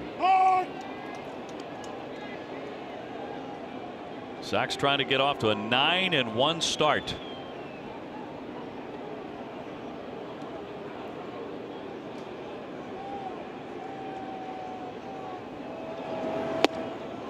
Oh, 2.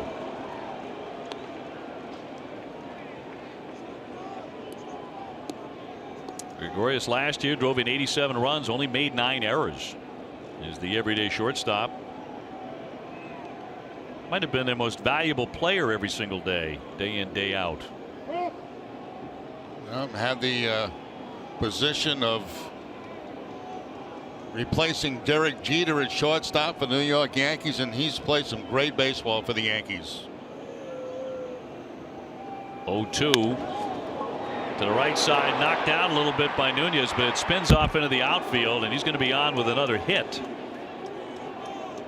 So Gregorius got that one by Nunez.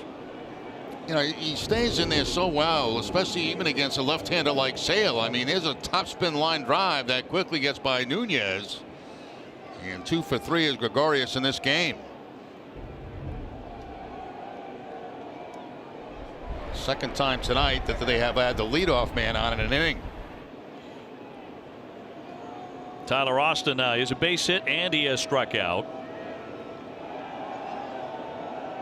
Austin back after missing 3 months last season because of a fractured left ankle.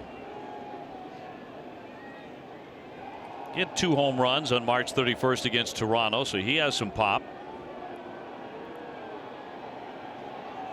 The wind for the first time tonight is blowing out towards center field. Not real hard, has been no factor to this point. And that's across for a strike at 93. He got a little something extra from Larry Vanover there. Yeah, looked like Larry behind the plate took a long look at that before calling it a strike.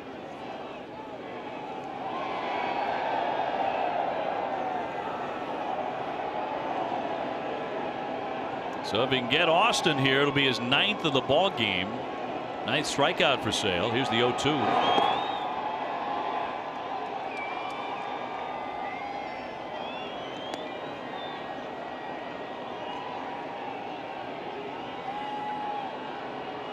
Red Sox face the Yankees 3 times. The Orioles are in town for 4, including Patriots Day. Before the Sox head for the West Coast for the first time.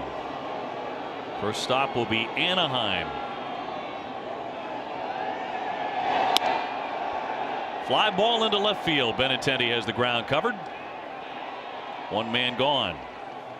And CVS Health is investing $50 million over 5 years to extend their commitment to helping people lead tobacco-free lives and move us one step closer toward a tobacco-free generation. You can learn more at cvshealth.com/be-the-first. Andujar next. He's 0 for 2. When the Red Sox do go out west to take on the Angels, they may very well run into Shohei Ohtani, who is the talk of baseball right now. The pitcher who throws 100 miles an hour, huge star in Japan, coming to the Angels in the offseason, and when he doesn't pitch, he swings the bat. And man, can he do that? He's already hit 3 home runs. Yeah, he's off to a great start. Remember in spring training they were talking about possibly sending him to the minor leagues? Changed that quickly, didn't he? Yeah, not so much anymore. Took a perfect game into the 7th inning on Sunday against Oakland. High fly ball left field. Routine play for Benintendi to his right. 2 down. Tonight after Red Sox coverage on NESN Sports Today, we'll have a full recap of tonight's game plus a preview of the Bruins' first round playoff matchup with Toronto. NESN Sports Today is presented by People's United Bank, where the technology is as helpful as the people. So 2 away. Romine next. He has struck out twice.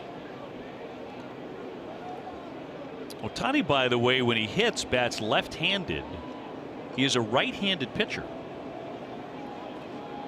And people are already talking about being concerned about that, exposing that arm when he hits. 2 out, a man aboard. He's got that good split-fingered fastball, from what I understand. Yes. Yeah, throws about 100 miles an hour, and he's got that. The splitter.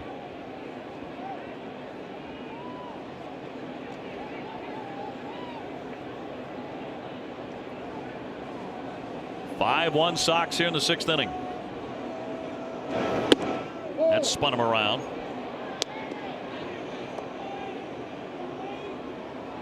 So 86 pitches for the left-hander.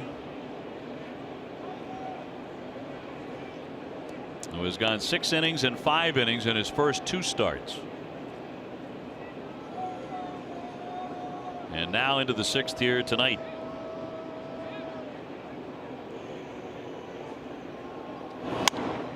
And popped him up right in front of home plate. Vasquez says he's got it, and he's got it.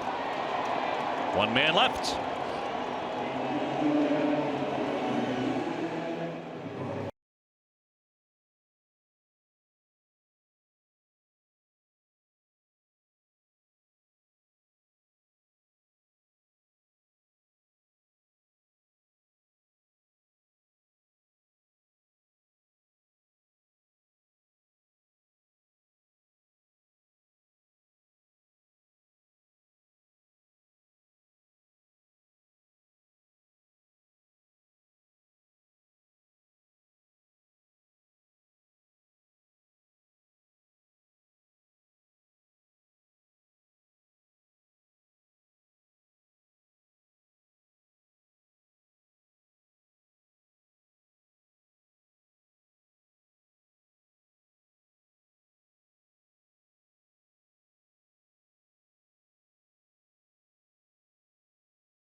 action here tonight. Who do you think is the bigger threat in the Yankees lineup, Stanton or Judge? Judge has homered in this one. And here's your answer. Big lead for Judge, 71%. I think a lot of people taking the start of Stanton under consideration. Yeah, all those strikeouts early. But he has been a monster in his career.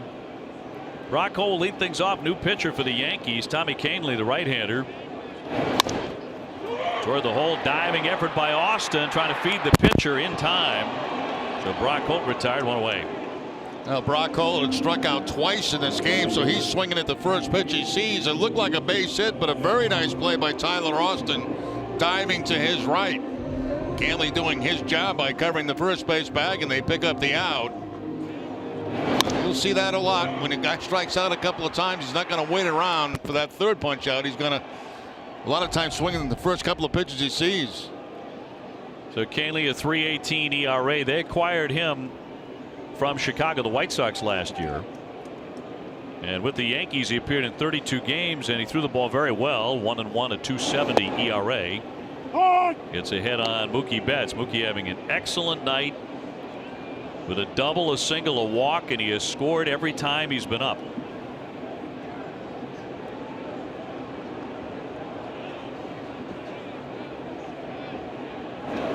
There's an article I was reading today on ESPN.com, kind of a fun read, discussing how many active major league players might be future Hall of Famers. Now, there's a lot of projections on stuff like that, but Mookie was mentioned in the under 26 crowd, along with Manny Machado and Bryce Harper and Carlos Correa. Rips that one down the line. He's on again. That'll bounce all the way to the wall. He takes off for second, and another extra base hit. And he is on for the fourth time, his third hit. You talk about doing the job as a leadoff man. 4 times. A double, a single, a walk, and now another double. He cleans out a fastball inside. They've given him all that third base line, as you can see. Puts it down in the 310 and easily walks into second base with the 2-base hit.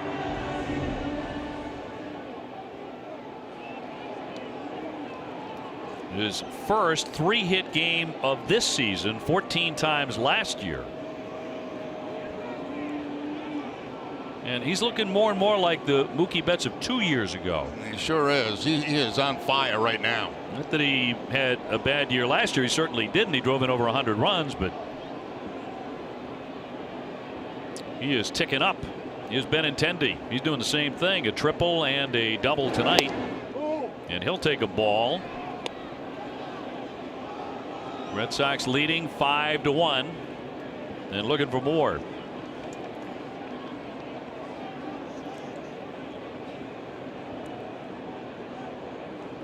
Mookie with 5 doubles on the year, and he's getting them in bunches now lately.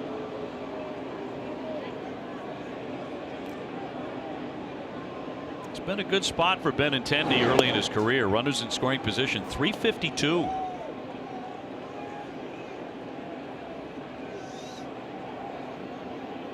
Red Sox were very good in these spots on Sunday. They went 7 for 16. A ton of those in the 8th inning.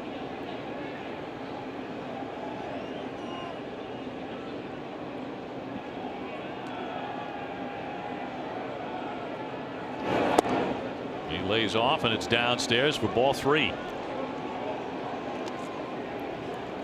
I wouldn't be at all surprised to see Benintendi have the green light here on the 3-0 count. We've seen that from many Red Sox hitters here early in the season. It's part of that ultra aggressive approach of Alex Cora. You get a pitch to drive. He wants the Red Sox to do damage, even if it's 3-0. Did not get one to drive. He takes ball 4. He's walked again for the 11th time already. Get excited, America. Dunkin' go-tos are here. 2 breakfast sandwiches for $2, $3, or $5. America runs on Dunkin'. Participation may vary. Limited time offer. Restrictions apply. So once again, the Red Sox building something here in the 6th inning. First and second, one away for Hanley Ramirez. Hanley has driven in 3 runs in the game and leads the club with 11 RBIs.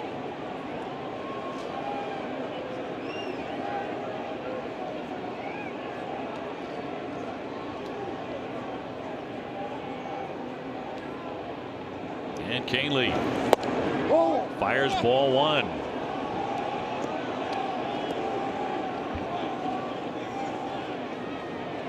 Now Xander can only look on for a while, but the Red Sox are swinging the bats very well, even without him tonight. Got off to such a terrific start.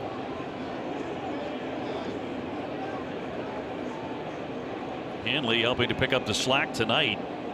He's now driven in 2 or 3 runs 5 times in the last 6 games. Hanley Ramirez. Here's the 1-0. Yeah, consistent 2 pitches just about in the same spot, and both call balls.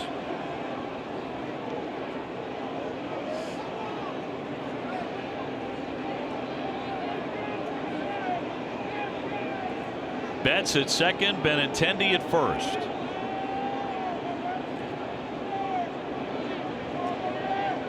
And Hanley being very patient here. Here comes the 2-0.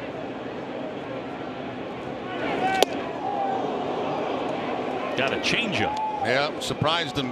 Was thinking about a fastball on the 2-0 count. Didn't get it. Got the off-speed pitch. Even though it was high in the zone, it was off-speed enough to fool Hanley. Swings on top of it.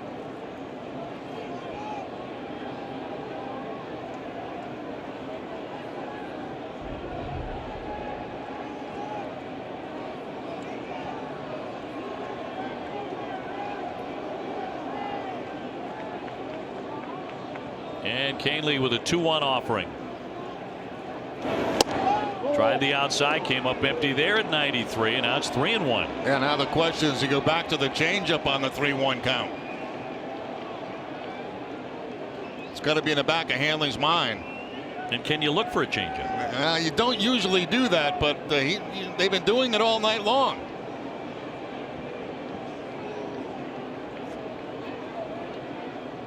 Couple of men on who can run. Will he get something to drive here? Here comes the 3-1 pitch. And outside, he did come back with a changeup and he walked him. So now the bases are loaded for J.D. Martinez. Rothschild coming out. Stay on top of the latest Red Sox news with NESN's free Red Sox text alerts. From breaking news to in-game alerts, NESN will make sure you are in the know. To sign up, just text Red Sox to 536-536. Message and data rates may apply. Now Rothschild out to the mound here, and the Red Sox for the second time have loaded up the bases. They did it in the first inning too.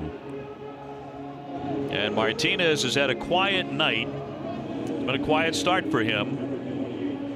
He has struck out, hit the ball well to right field. He lined to right, but it was caught by Judge, and he's also grounded to short. Now this at bat, he could put the sleeper hold on to the Yankees right here with one swing of the bat. And really endear himself to Fenway Park in a big way. And he is due for a big moment. 5-1 Sox, a man at every base, 1 down. He thought about it, and it's in there for strike 1. He started him off with an off-speed pitch.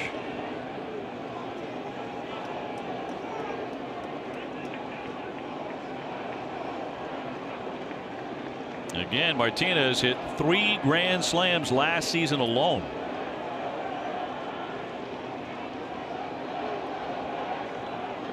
Sox have 1. Xander Bogaerts has it. 1-1. Rafael Devers is next. Mookie Betts at third. Andrew Benintendi at second. Hanley Ramirez at first. The top 3 in the Red Sox order have done most of the damage tonight. And now the cleanup man.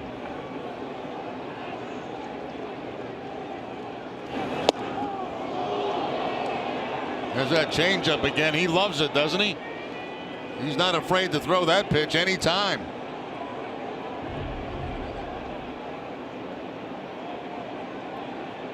Once again, you know, you saw Hanley swing on top of the changeup. Same thing with Martinez. That's because they're a little bit out in front of it.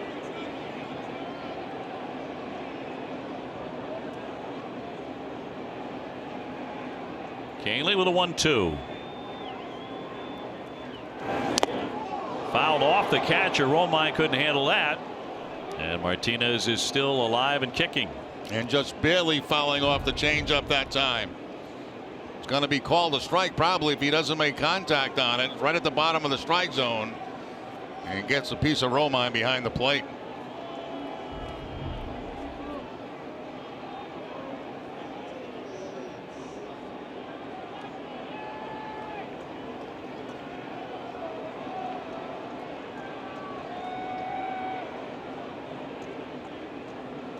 Righty again with a 1-2 to JD Martinez. High fly ball left center field. That one back there. Back there. Off the wall. Mookie Betts in to score. Benintendi in to score. Hanley holding up, trying to get back to third. He's safe. Martinez just missed a grand slam. And the Red Sox are on top 7-1. Now, we talked about a sleeper hold at bat, and that was one for J.D. Martinez. Just missed the grand slam. He gets the high fastball, and he puts it about as high on that wall and as close to the yellow line as you can without having a home run. Man, that was close. So 11 consecutive games he's hit in against the Yankees. And Martinez comes through, narrowly missing a grand slam. One down, runners at second and third, infield in. And the Sox have opened up a 7-1 lead. There's a fly ball into center field. Robinson is back there to make the catch. Hanley will tag. He will come in to score. The Sox on top 8-1. Devers with his 10th RBI of the season. Now the big hit in this inning coming from J.D. Martinez as he just takes it very close to being a grand slam.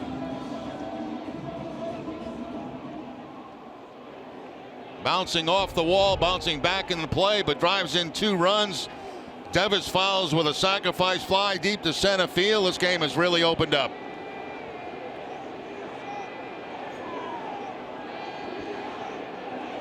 So Nunez will become the 7th man to hit in the inning. Sox scored 3 times in the second, 3 more so far here in the 6th inning.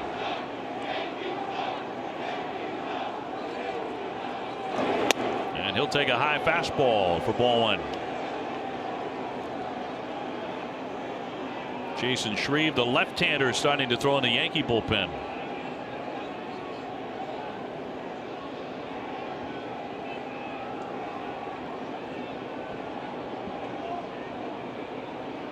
Two down and a 1-0. So JD Martinez with a big contribution. Oh, so close to touching them all. It'll pick up 2 RBIs on a mammoth double.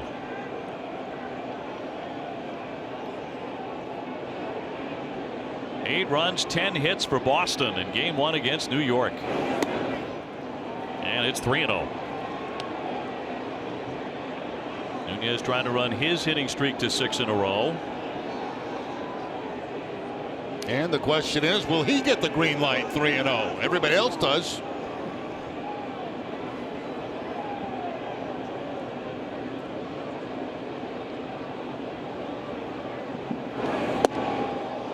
Nothing close, and it's ball 4. So he's walked 3 men in the inning. That'll put Red Sox at first and second. That'll bring out Aaron Boone.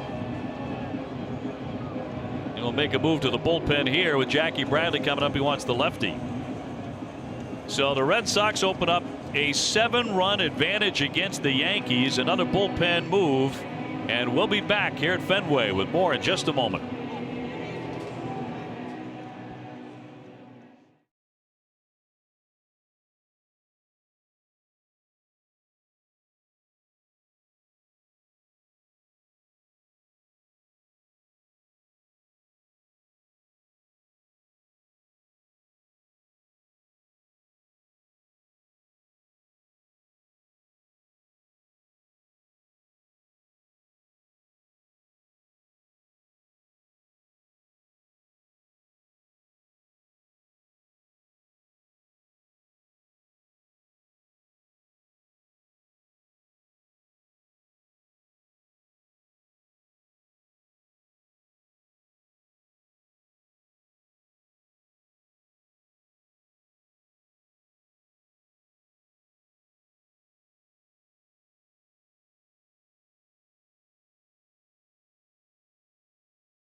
Citizens Bank. Visit citizensbank.com.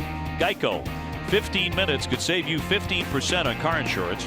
And by LLB. If it's outside, we're all in. Now open at One Seaport in Boston. Red Sox on top 8-1 here in the 6th inning. JD Martinez just missed a grand slam. He'll pick up a 2-run double. And the Red Sox starting to get into that Yankee bullpen. This is Chase and Shreve now. The left-hander.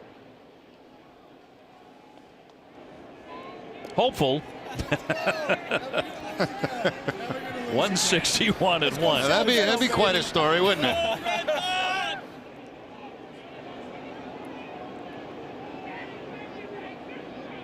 Well, Red Sox well on their way to 9-1 as Jackie will get hit by the pitch, and that's going to load up the bases again for the Sox.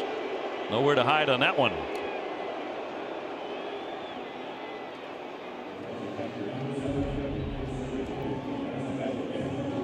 Looked like a split-fingered fastball that came in and got Jackie right off the right cheek. Puts him down at first base. Rotation, it did look like a splitter that time. That got away from Shreve. Well, Sox have activity. It'll be Joe Kelly getting going. Long time sitting around for Sale, and plus the extra runs. The Red Sox probably got to go to the bullpen. The Red Sox would like some more now, and Vasquez, the batter, 1 for 3 with a single. Red Sox several times in the game now have had the bases loaded. And in there for strike one. Christian with a single back in the 2nd inning, and he came in to score.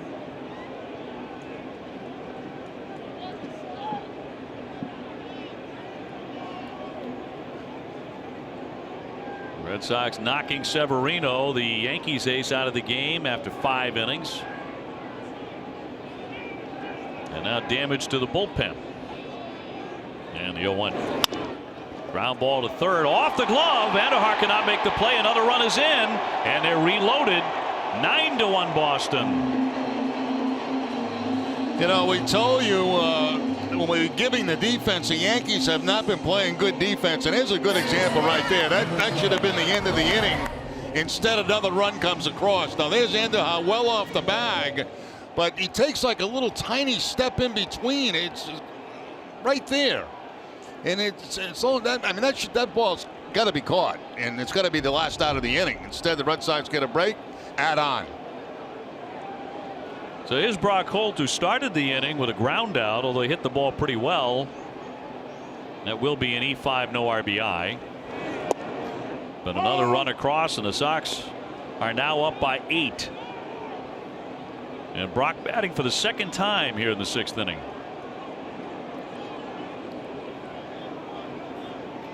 So it's Nunez at third, Bradley at second, Vasquez the runner at first. Sox trying to get to double digits in runs, and it's inside.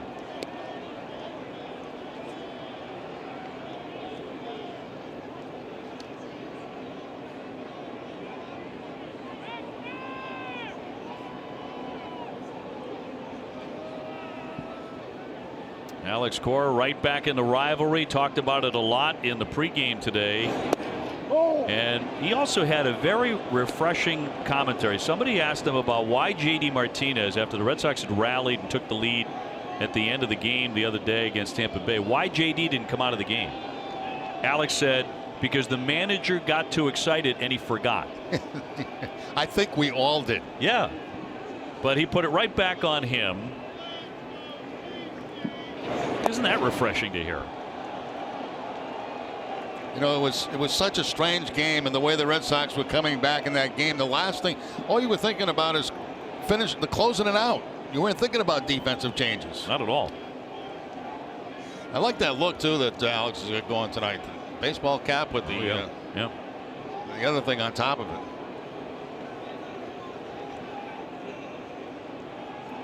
Those will be in the Red Sox stores on Yawkey Way by tomorrow morning, and that's going to be high for ball 4 and force in another run. Sox now 10-1 on the Yankees. Nunez forced in. Brock Holt will pick up the RBI, and they're dancing at Fenway.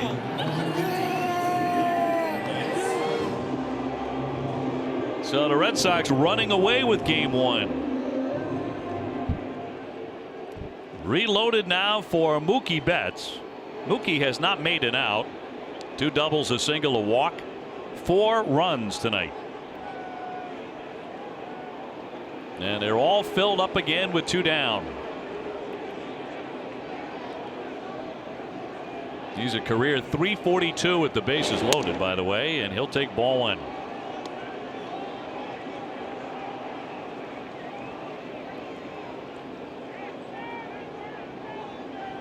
So the Sox have batted around and then some here in the 6th inning. 5 runs up there.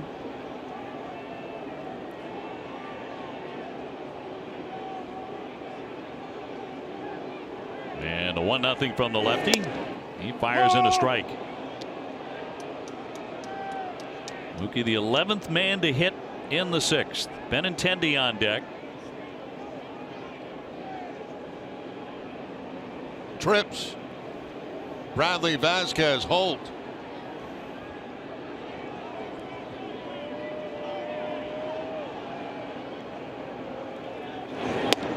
You know, we go to a 2 box, that's big. But when we go 3 box, you know, for a Yankee game, man, that's huge. 3 across like that. When you go trips. Wow.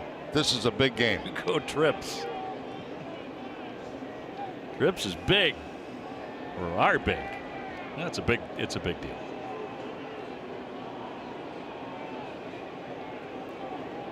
Mookie looking to do a little more damage. Here comes the 2-1.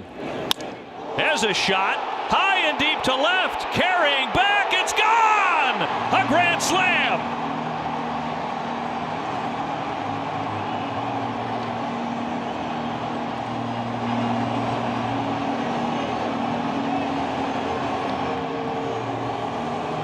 The Red Sox are routing the New York Yankees tonight. 14-1. There's that split-fingered fastball again that does nothing. Stays up in the zone, and Mookie Betts absolutely crushes it. The balance was perfect on the off-speed pitch. What a rout this has been. Oh, my goodness. Mookie Betts with 2 doubles, a single, a grand slam. He has scored 5 runs. It's Mookie's playground here. And the Red Sox are running away from the Yankees in the first meeting of the year. I'll tell you, never did I expect this kind of score tonight with The two starting pitchers that were starting this game, never. So the Red Sox did not hit a grand slam all of last year. They've already done it twice in the first 10 games of 2018, and both of them there, Xander Bogaerts and Mookie Betts. That is one of the great smiles in sports right there. I'd be smiling too if I had his ability. I'll tell you what, I'd smile all the time. Speedway donating $500 to Boston Children's Hospital for every home run hit. That one scalded down the line, but foul. Benintendi right on it tonight. Register your Speedy Rewards Club now and purchase 6 eligible beverages. You'll qualify to choose some great rewards. It's a career high 5 runs from Mookie Betts tonight. 4 RBIs and 3 extra base hits.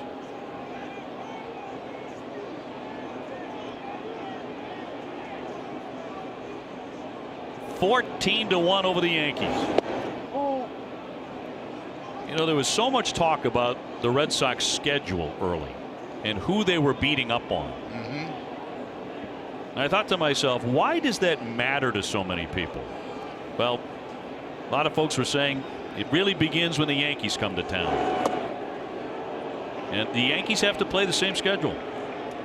Look, you know, all right, there are going to be teams that, you know, are not going to be in contention when the year's over, but you got to beat those teams. That's how you pile up victories. That's how you get to 100 wins in a season, by beating teams you're supposed to beat. And you expect Tampa Bay and Miami to struggle pretty mightily. Tampa Bay, by the way, has gone on to Chicago, won a couple of ball games. Yeah. But, you know. Red Sox trying to go to 9-1 and win 9 consecutive games after the best start in franchise history in 118 years.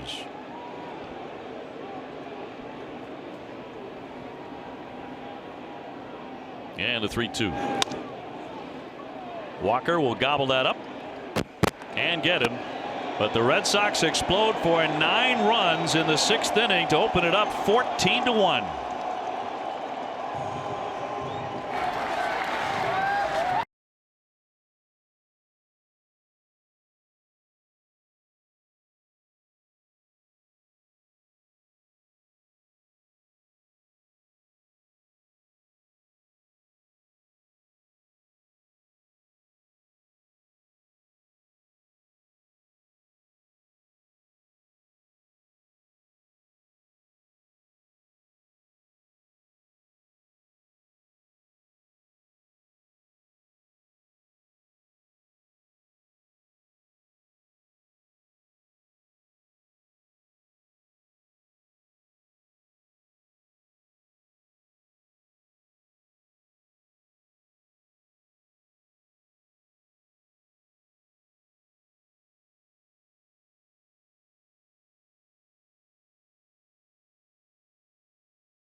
Be the grand slam by Mookie Betts. The 7th inning grand slam up over everything out there in left field.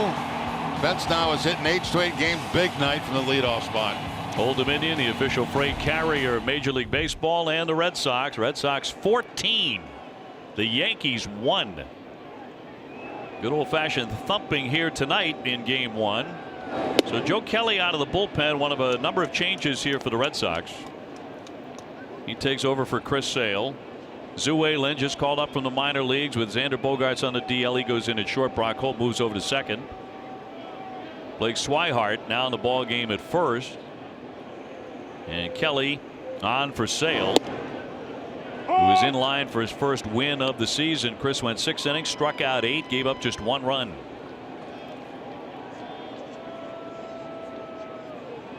Joe picked up his first career save on the road trip to start the season.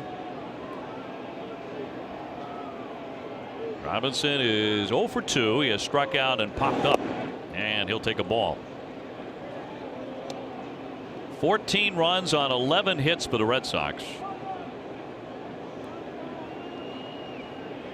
So they follow up their 6-run 8th inning on Sunday with a 9-run 6th inning here tonight.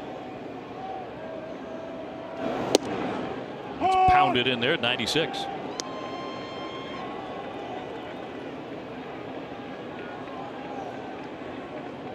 So the bats coming alive here in the Boston chill over the last couple of ball games.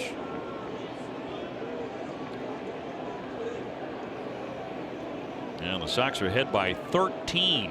Unexpected given who is starting tonight for the Yankees. As Jerry mentioned, he did not offer. First base umpire Wendelstedt says no swing, and it's 3-2. Yeah, the Red Sox put up some good at bats against Severino, of course, doing most of the damage after he left the game. But Mookie Betts, what a night from the leadoff spot. You know, he has a number of these kind of games over the course of the season, doesn't he, where he just runs wild, piles up RBIs, home runs, extra base hits, great catches, which, you know, you remember those nights, and it puts him on another level as an all-around, all-star, Gold Glove caliber ball player and an MVP candidate. She certainly was 2 years ago.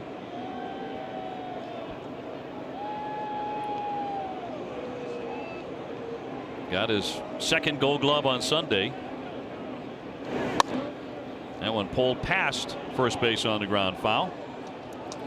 Don't miss WB Mason Extra Innings live right after the game. TC, Wake, and Steve will break down the game, and you'll hear from Chris Sale and Alex Cora. Whatever, whenever, wherever, who but WB Mason.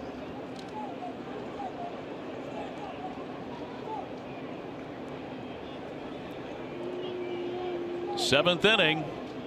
Robinson, the number 9 hitter, leading things off here against Kelly. Neil Walker on deck, and then Aaron Judge, who's provided the only run for the Yankees tonight on a home run to center.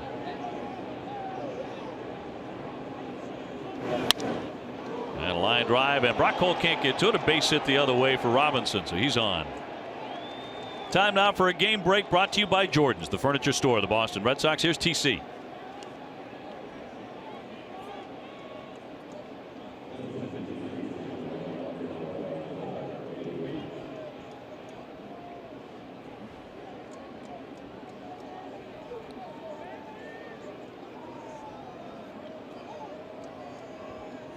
Tom, thank you very much. Tyler Wade will be announced as a hitter now. He'll hit for Walker. So Aaron Boone's starting to go to his bench, trailing by 13 runs. Walker went 1 for 3 with an infield single.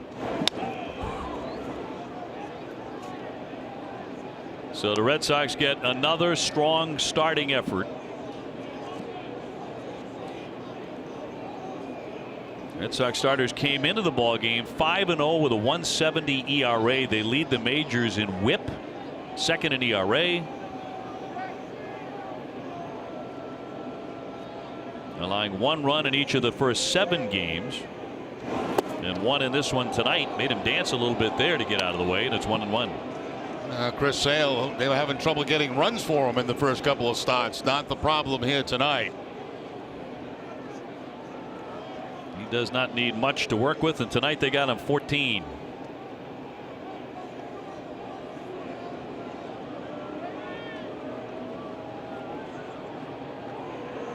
And a 1-1 from Kelly.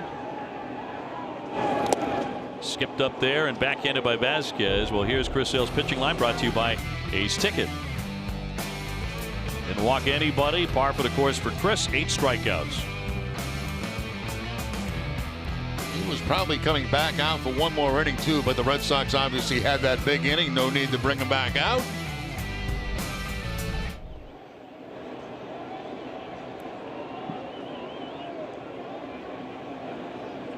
And Kelly's 2-1. Nobody out, a man at first.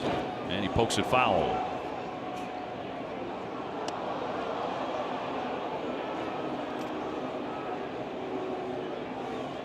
Chris Sale and David Price are tied for the most wins in the American League since the 2012 season. They both have 87. Sale with a great opportunity to go one up on Mr. Price, who will pitch tomorrow in Game 2 against Tanaka. Porcello's 4th on that list, by the way, with 82. Big part of your Red Sox rotation, and that'll miss. So it's 3-2. Joe Kelly hitting 98 on the radar gun.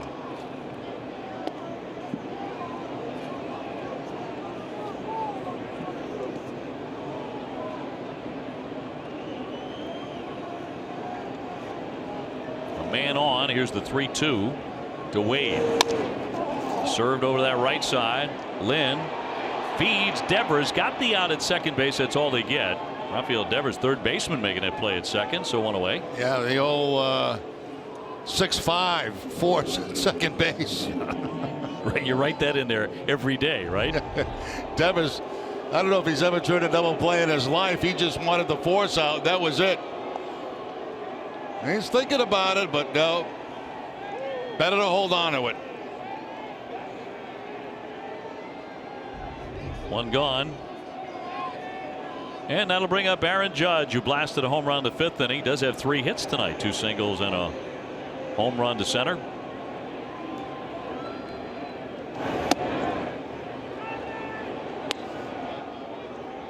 Red Sox and the Yankees beginning a 19-game season series tonight. They are 19-19 against each other in the last 2 seasons.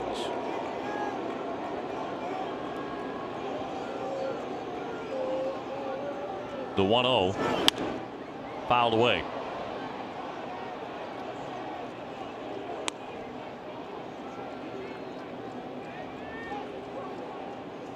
This is the first time since 1992 that both the Sox and the Yankees began the season with a new manager.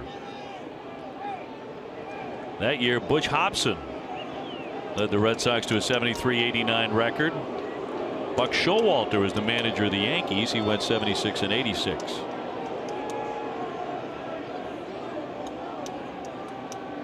And Kelly with a 1-1.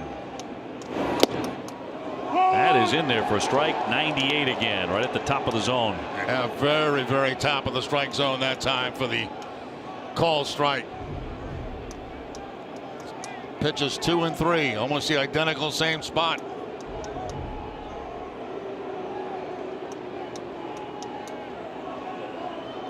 Wants to go upstairs again.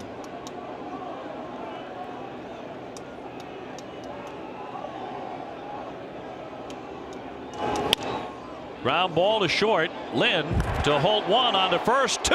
The Red Sox turn the double play.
Telescope Casual Furniture.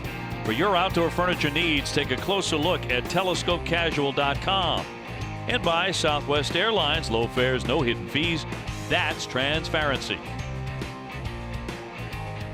Red Sox pile of 14 runs on 11 hits. The key blow later in the game was Mookie Betts with a grand slam.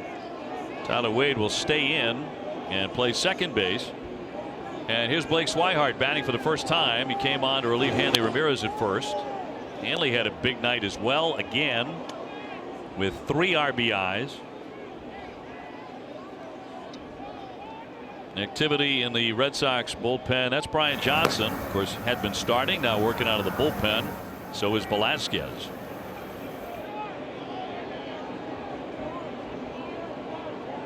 Blake at the moment hitting right at 200, looking for that first home run.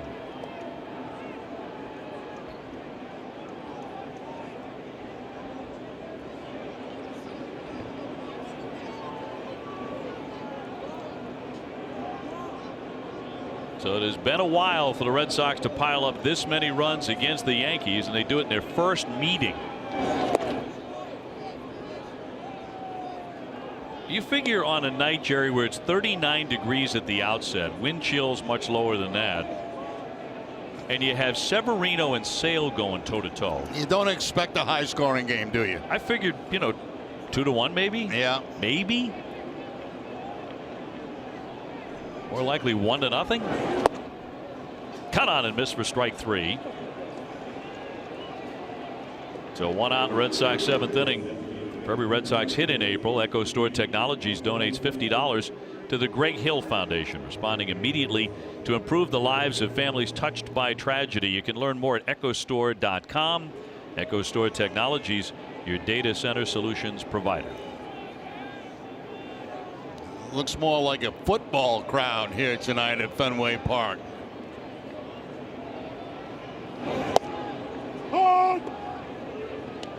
Yeah, or the gathering spot for a polar expedition.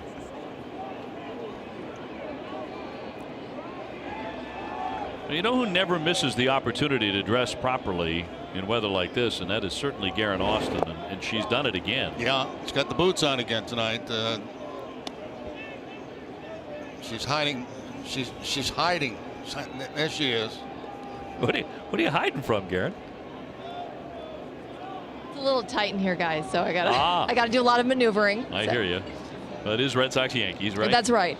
But it's cold, so you have to wear about 6 layers when you come to the ballpark. So all about layers. I'm getting tired of dressing like a gnome to come to work. Looking forward to 85 and sunny. So summer can't come soon enough. Well, you ain't lying. I think you might get some warm weather this weekend. A little warmer than this, anyway. I got to say, a big tip of the cap to the crowds who have come to Fenway Park.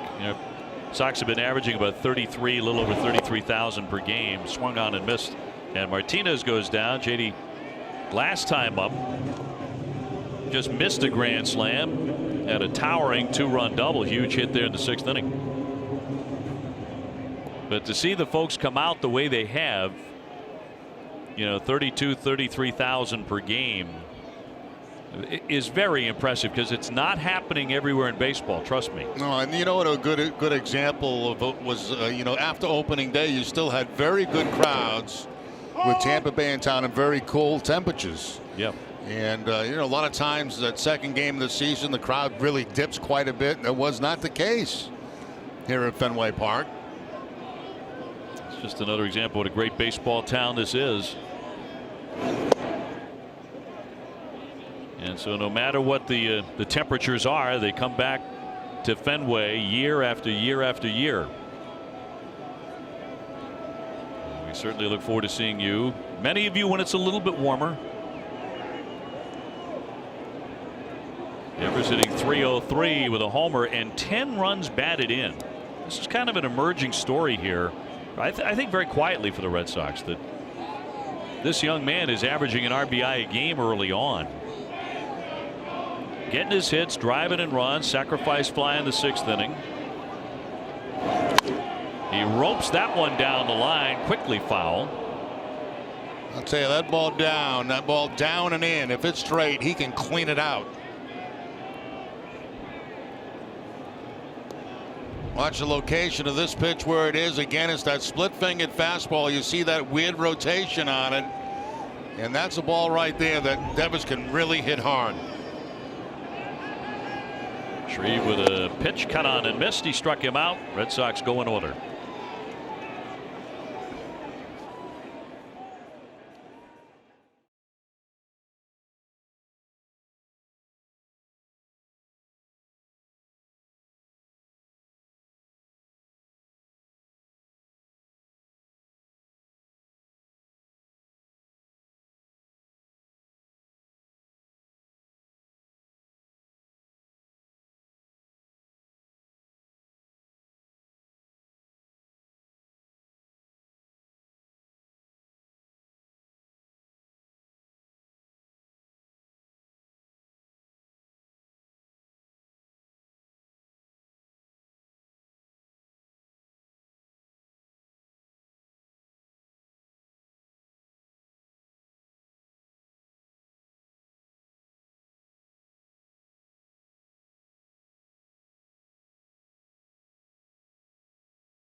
Toronto. All proceeds will be donated to the Humboldt Broncos. That raffle now live online, and fans can purchase raffle tickets by visiting Bruins5050.org.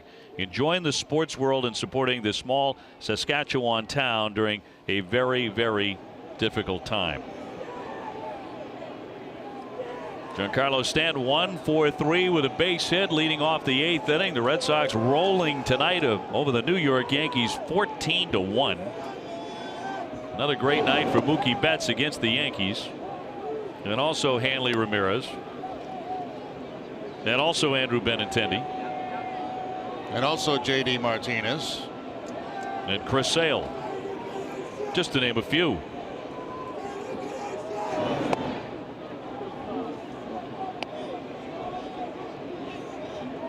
Stanton 6'6", 245 pounds. He is right in his prime at 28. And a 2-0. Ryan Johnson out of the bullpen. Time for our twisted but true fact. According to Elias, Stanton struck out 16 times in 6 games. In his first homestand with the Yankees was a new major league record for strikeouts during a homestand of 8 or fewer games. Twisted tea tastes like real iced tea. Be a little twisted. A lot was made over the fact that he struck out 16 times on the homestand, and there was 1 year where Joe DiMaggio struck out 13 times all year. A great Yankee. Rolled foul.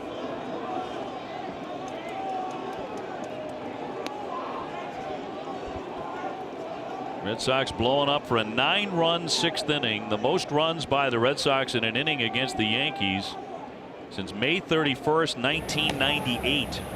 And they got 11.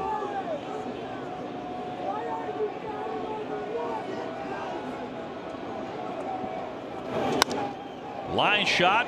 That's going to keep on bouncing quickly up against the monster. Stanton wants second base. Here comes the throw. It's offline. He's got a double. So he has 2 hits in this one. Let's get out of Garrett. Well, Obi, Jerry, there was a bit of an awkward moment during the 8th inning on Sunday's game when Brock Holt's new walk-up song, Whitney Houston's I Will Always Love You came over the loudspeaker. It's not your typical walk-up song, and for some reason it seems like they actually turned the volume up. Now, Holt said he's been listening to a lot of Whitney Houston the offseason, and he wanted a song that everyone would like and that everyone would relate to. However, he did say it was a little bit obnoxious, so he was thinking about changing it, and he did change it. His new song is Whitney Houston's I Want to Dance with Somebody. Now, guys, he did say you never want to see a teammate get injured, and he hopes Xander's okay, but in the meantime, he's happy to fill in. Whitney Houston. Well, you can't really go wrong with Whitney Houston. I get it. Do you have a walk-up song when you come to sit down before the ball game? I don't. I don't have one. By now, you ought to have one. I do have a walk-up song, guys. What is it? Tom Petty, American Girl. Really? That's my song. That's my walk-up song. Now, what do you do? Do you sing that like every time before you go where all those cameras are that are bumping you? And I put that song on all the time. Whenever I'm going anywhere. So it's a walk-up song, but it's also a drive to the. That's Drive to the Ballpark song. Driving to Shaw's as well. Driving anywhere Buy a gallon song. of milk. Yeah. Okay. I need to get motivated for grocery shopping too. I do. In there for a called strike on Sanchez, who has gone 0 for 3. Yeah, that got a lot of attention because it's not the typical, major athlete walk-up song. Whitney Houston's usually not on that playlist. Right. She's pretty good though. She was pretty good. Brilliant. Yeah. Absolutely. I don't blame him at all. Gregorius on deck. Red Sox pounding out a 14-1 lead. And that's why we're discussing walk-up songs here in the 8th inning. High fly left center field, but there's Jackie Bradley to get underneath it.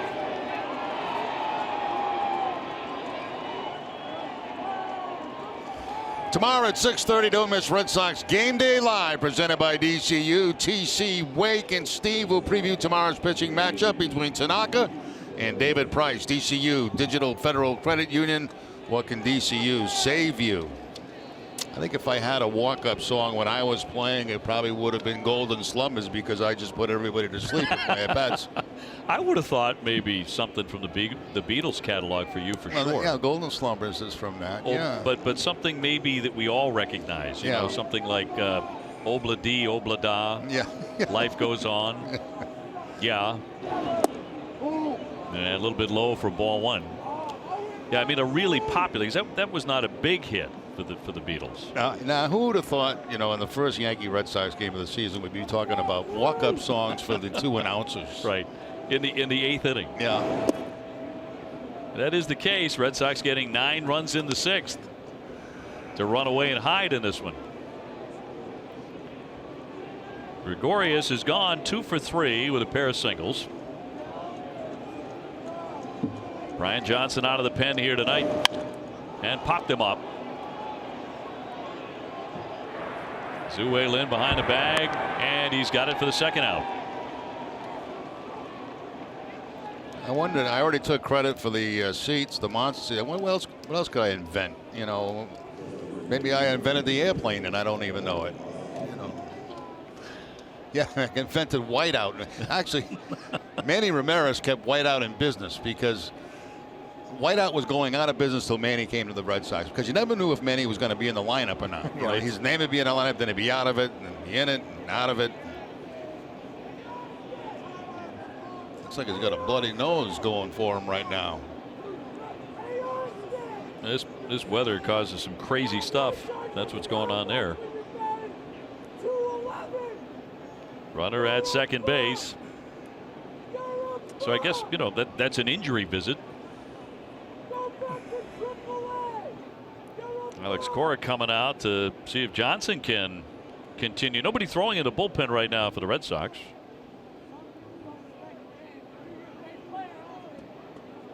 And some guys beginning to move around a little bit.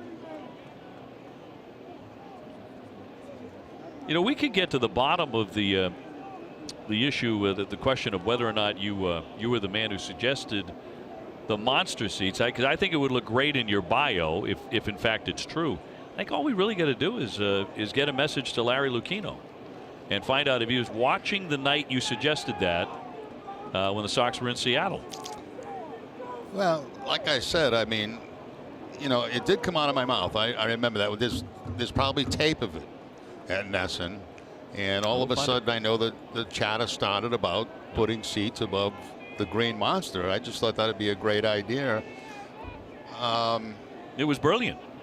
Yeah, there's no royalties involved. From what I understand, there's no royalties involved if I was responsible. So if I was, they wouldn't tell me anyway, you know, probably. But boy, this looks pretty gruesome here, Brian. yeah, this is looks like a prize fight between rounds.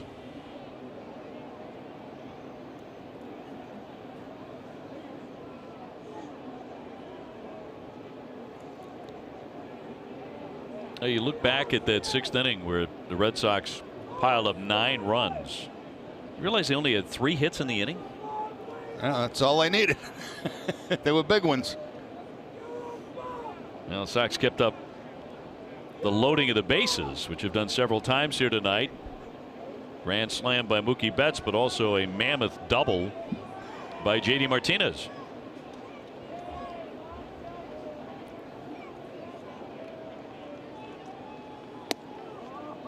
So the left-hander is going to make a couple of tosses here, see if he can continue. Again, nobody warming up in the bullpen right now. We're in the 8th with 2 down. And a runner at second base for the Yankees, and he's going to continue.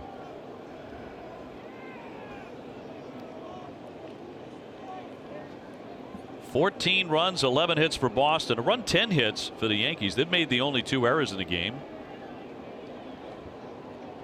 Austin is 1 for 3 with a base hit.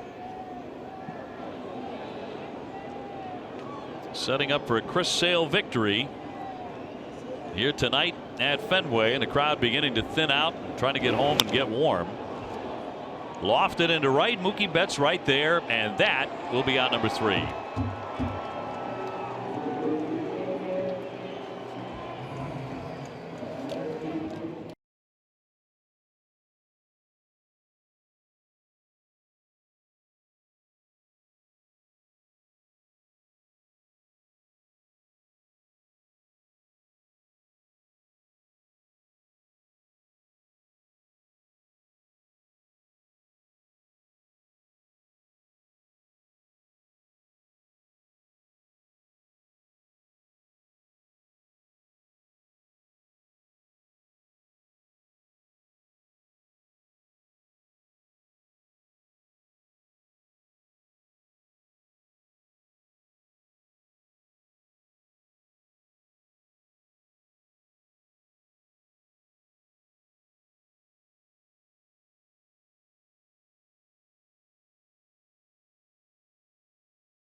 Champions, and in game number 10 the Red Sox beat the Rays 2-1. It was a walk-off infield single by Shane Victorino. John Lester went 7, gave up only 5 hits. David Price started that game for Tampa Bay. He went 6, pitched well, he struck out 8. Red Sox would win it by a final of 2-1.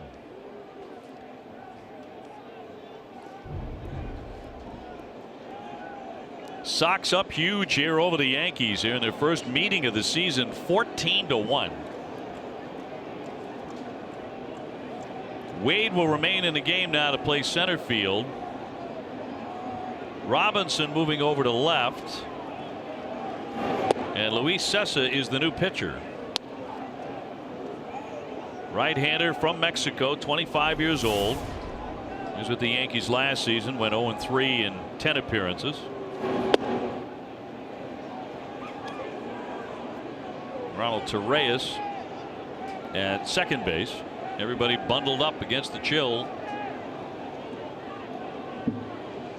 But the Red Sox are sailing here at Fenway, 14-1.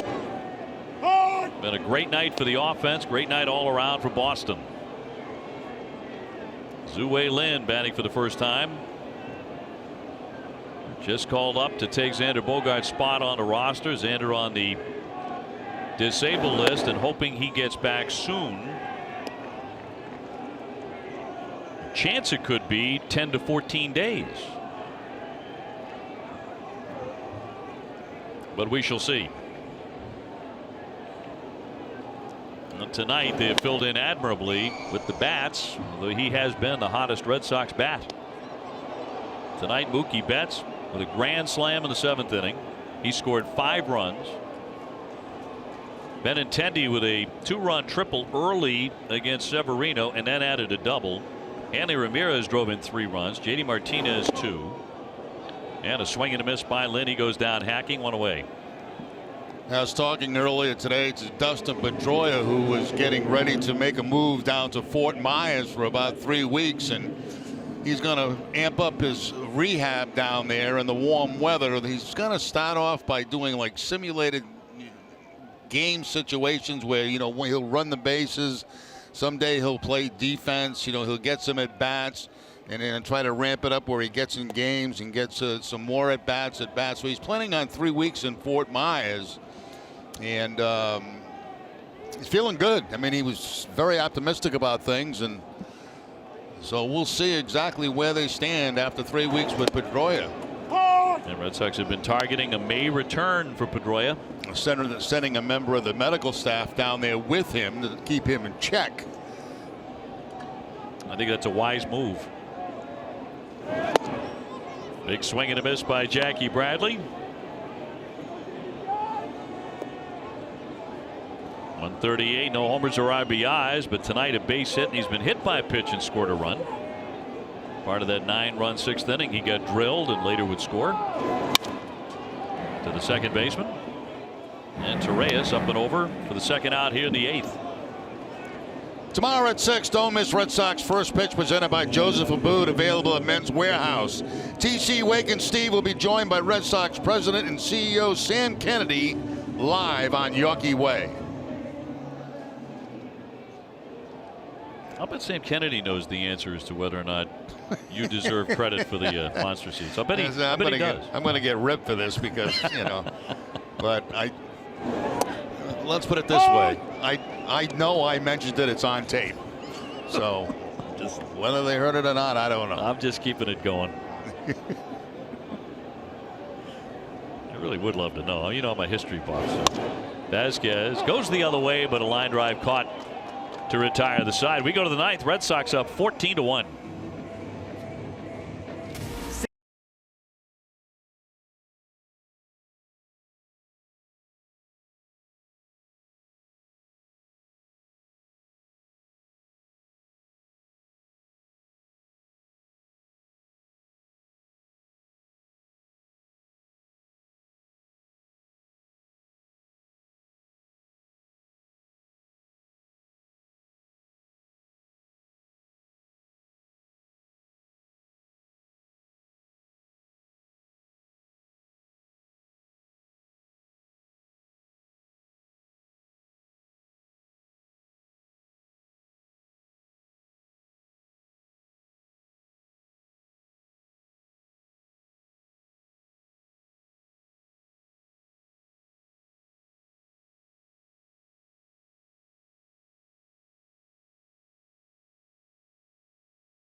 we'll see if Brian Johnson has that nosebleed under control. So he will pitch the 9th. Andujar will lead things off. Red Sox scored right away in the first inning and then added 3 more in the second against Severino, and then got 9 in the 6th inning to blow the doors off it, and are dominating the Yankees here in game 1. Tomorrow night, David Price, who is off to a great start, taking on Masahiro Tanaka, 1-1 with a 2.92 ERA. But I hesitate to say it's going to develop into a pitcher's duel, because we thought tonight would. And tomorrow you get 2 outstanding hurlers going toe-to-toe again. Heath Hembree loosening in the bullpen. Just never know in baseball. 14-1.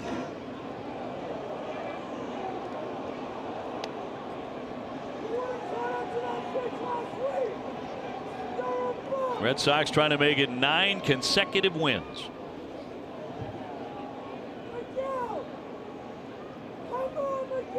Andujar 130, no homers, 3 runs batted in, and he chops that one foul. He is hitless tonight, 0 for 3.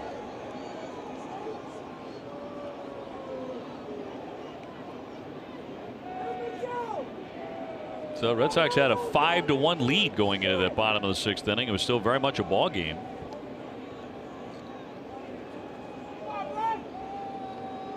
But not after that half inning. Again, the Red Sox only needed 3 hits to score those 9 times. Grand slam by Mookie Betts. 2-run double by JD Martinez.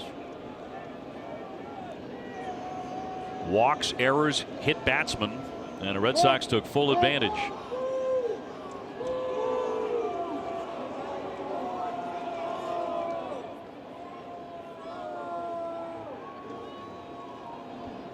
Wake and Steve, along with TC, will have all the details and a wrap up when this one's done. The 2-2. And that'll be in there. He got him looking. Strike 3. Yeah, in a 14-1 ball game, you better be swinging the bat, because that is going to be a strike. This ball misses the outside corner by a couple of inches, but when it's 14-1 and very cold outside and late in the night, strike 3.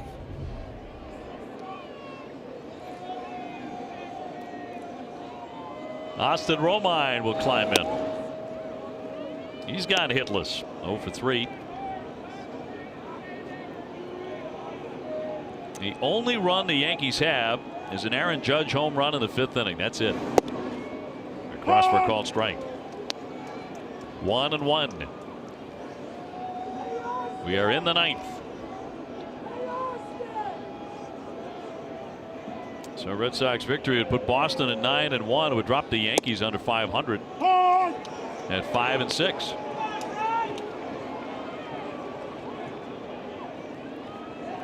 Toronto off to a pretty good start. Remember the terrible start they got off to last year? Yeah, really ruined their season. Weaved in and missed. That one ate him up. It'll be picked up by Vasquez. He'll fire on. That's a strikeout. They're 2 away. Back-to-back Ks by Johnson. Is our game summary now, brought to you by Xfinity. Severino only lasted 5. Red Sox got him for 5 earned. Sale went 6, 8 Ks.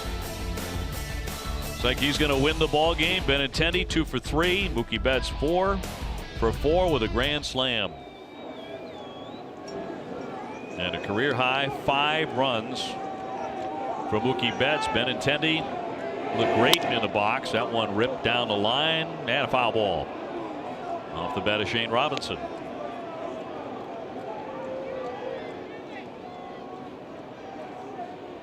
Well, went away for the Red Sox to start the 19-game season series with the Yankees.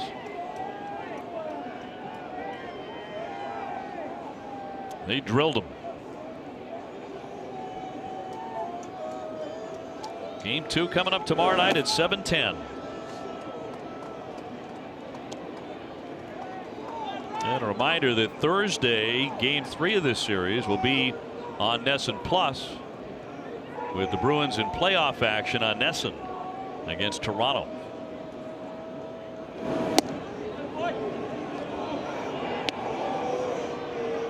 2-1. This will be the first victory of the season for Chris Sale. He'll go to 1-0. ERA still under 1.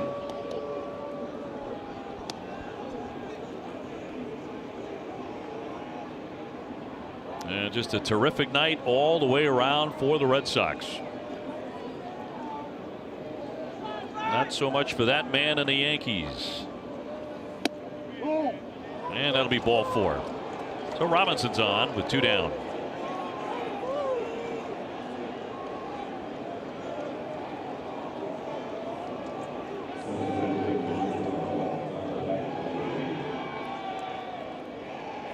And Toronto won again today. They beat Baltimore 2-1.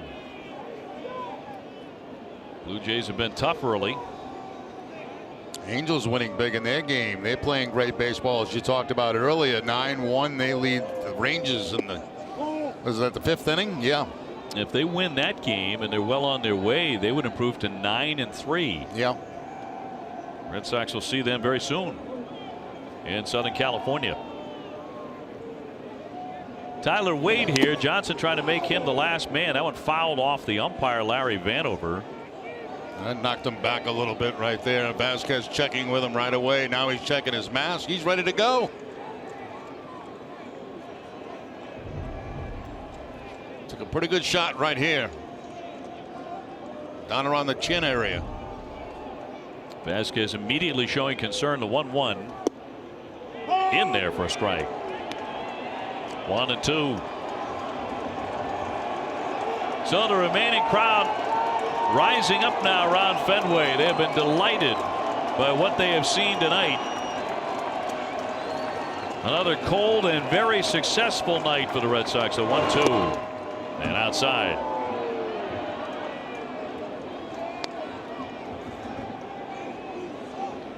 Nine runs in the 6th inning. And the Red Sox took off.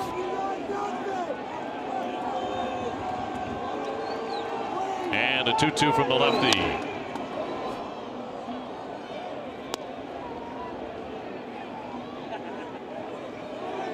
Johnson looking to end it right here. And allow everybody to get inside and get warm and get after it again tomorrow night behind David Price.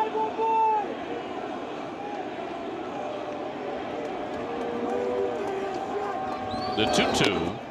And he got a piece to hang in there.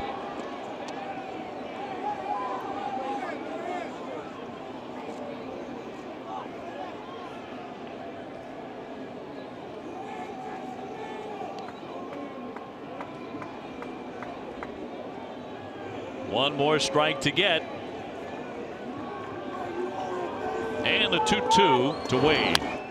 And pop foul back out of play. Very pesky at bat here by Tyler Wade. Made the first postseason roster of his career last year in the wild card game for the Yankees.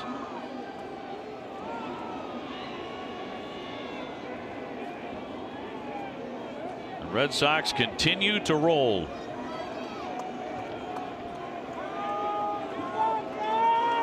And Johnson's 2-2. And a ground ball to Blake Swihart. To Johnson. He gets there in time, and the Red Sox have won 9 consecutive games.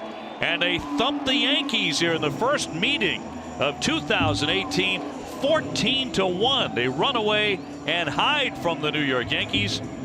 And TC, this best start in franchise history, continues.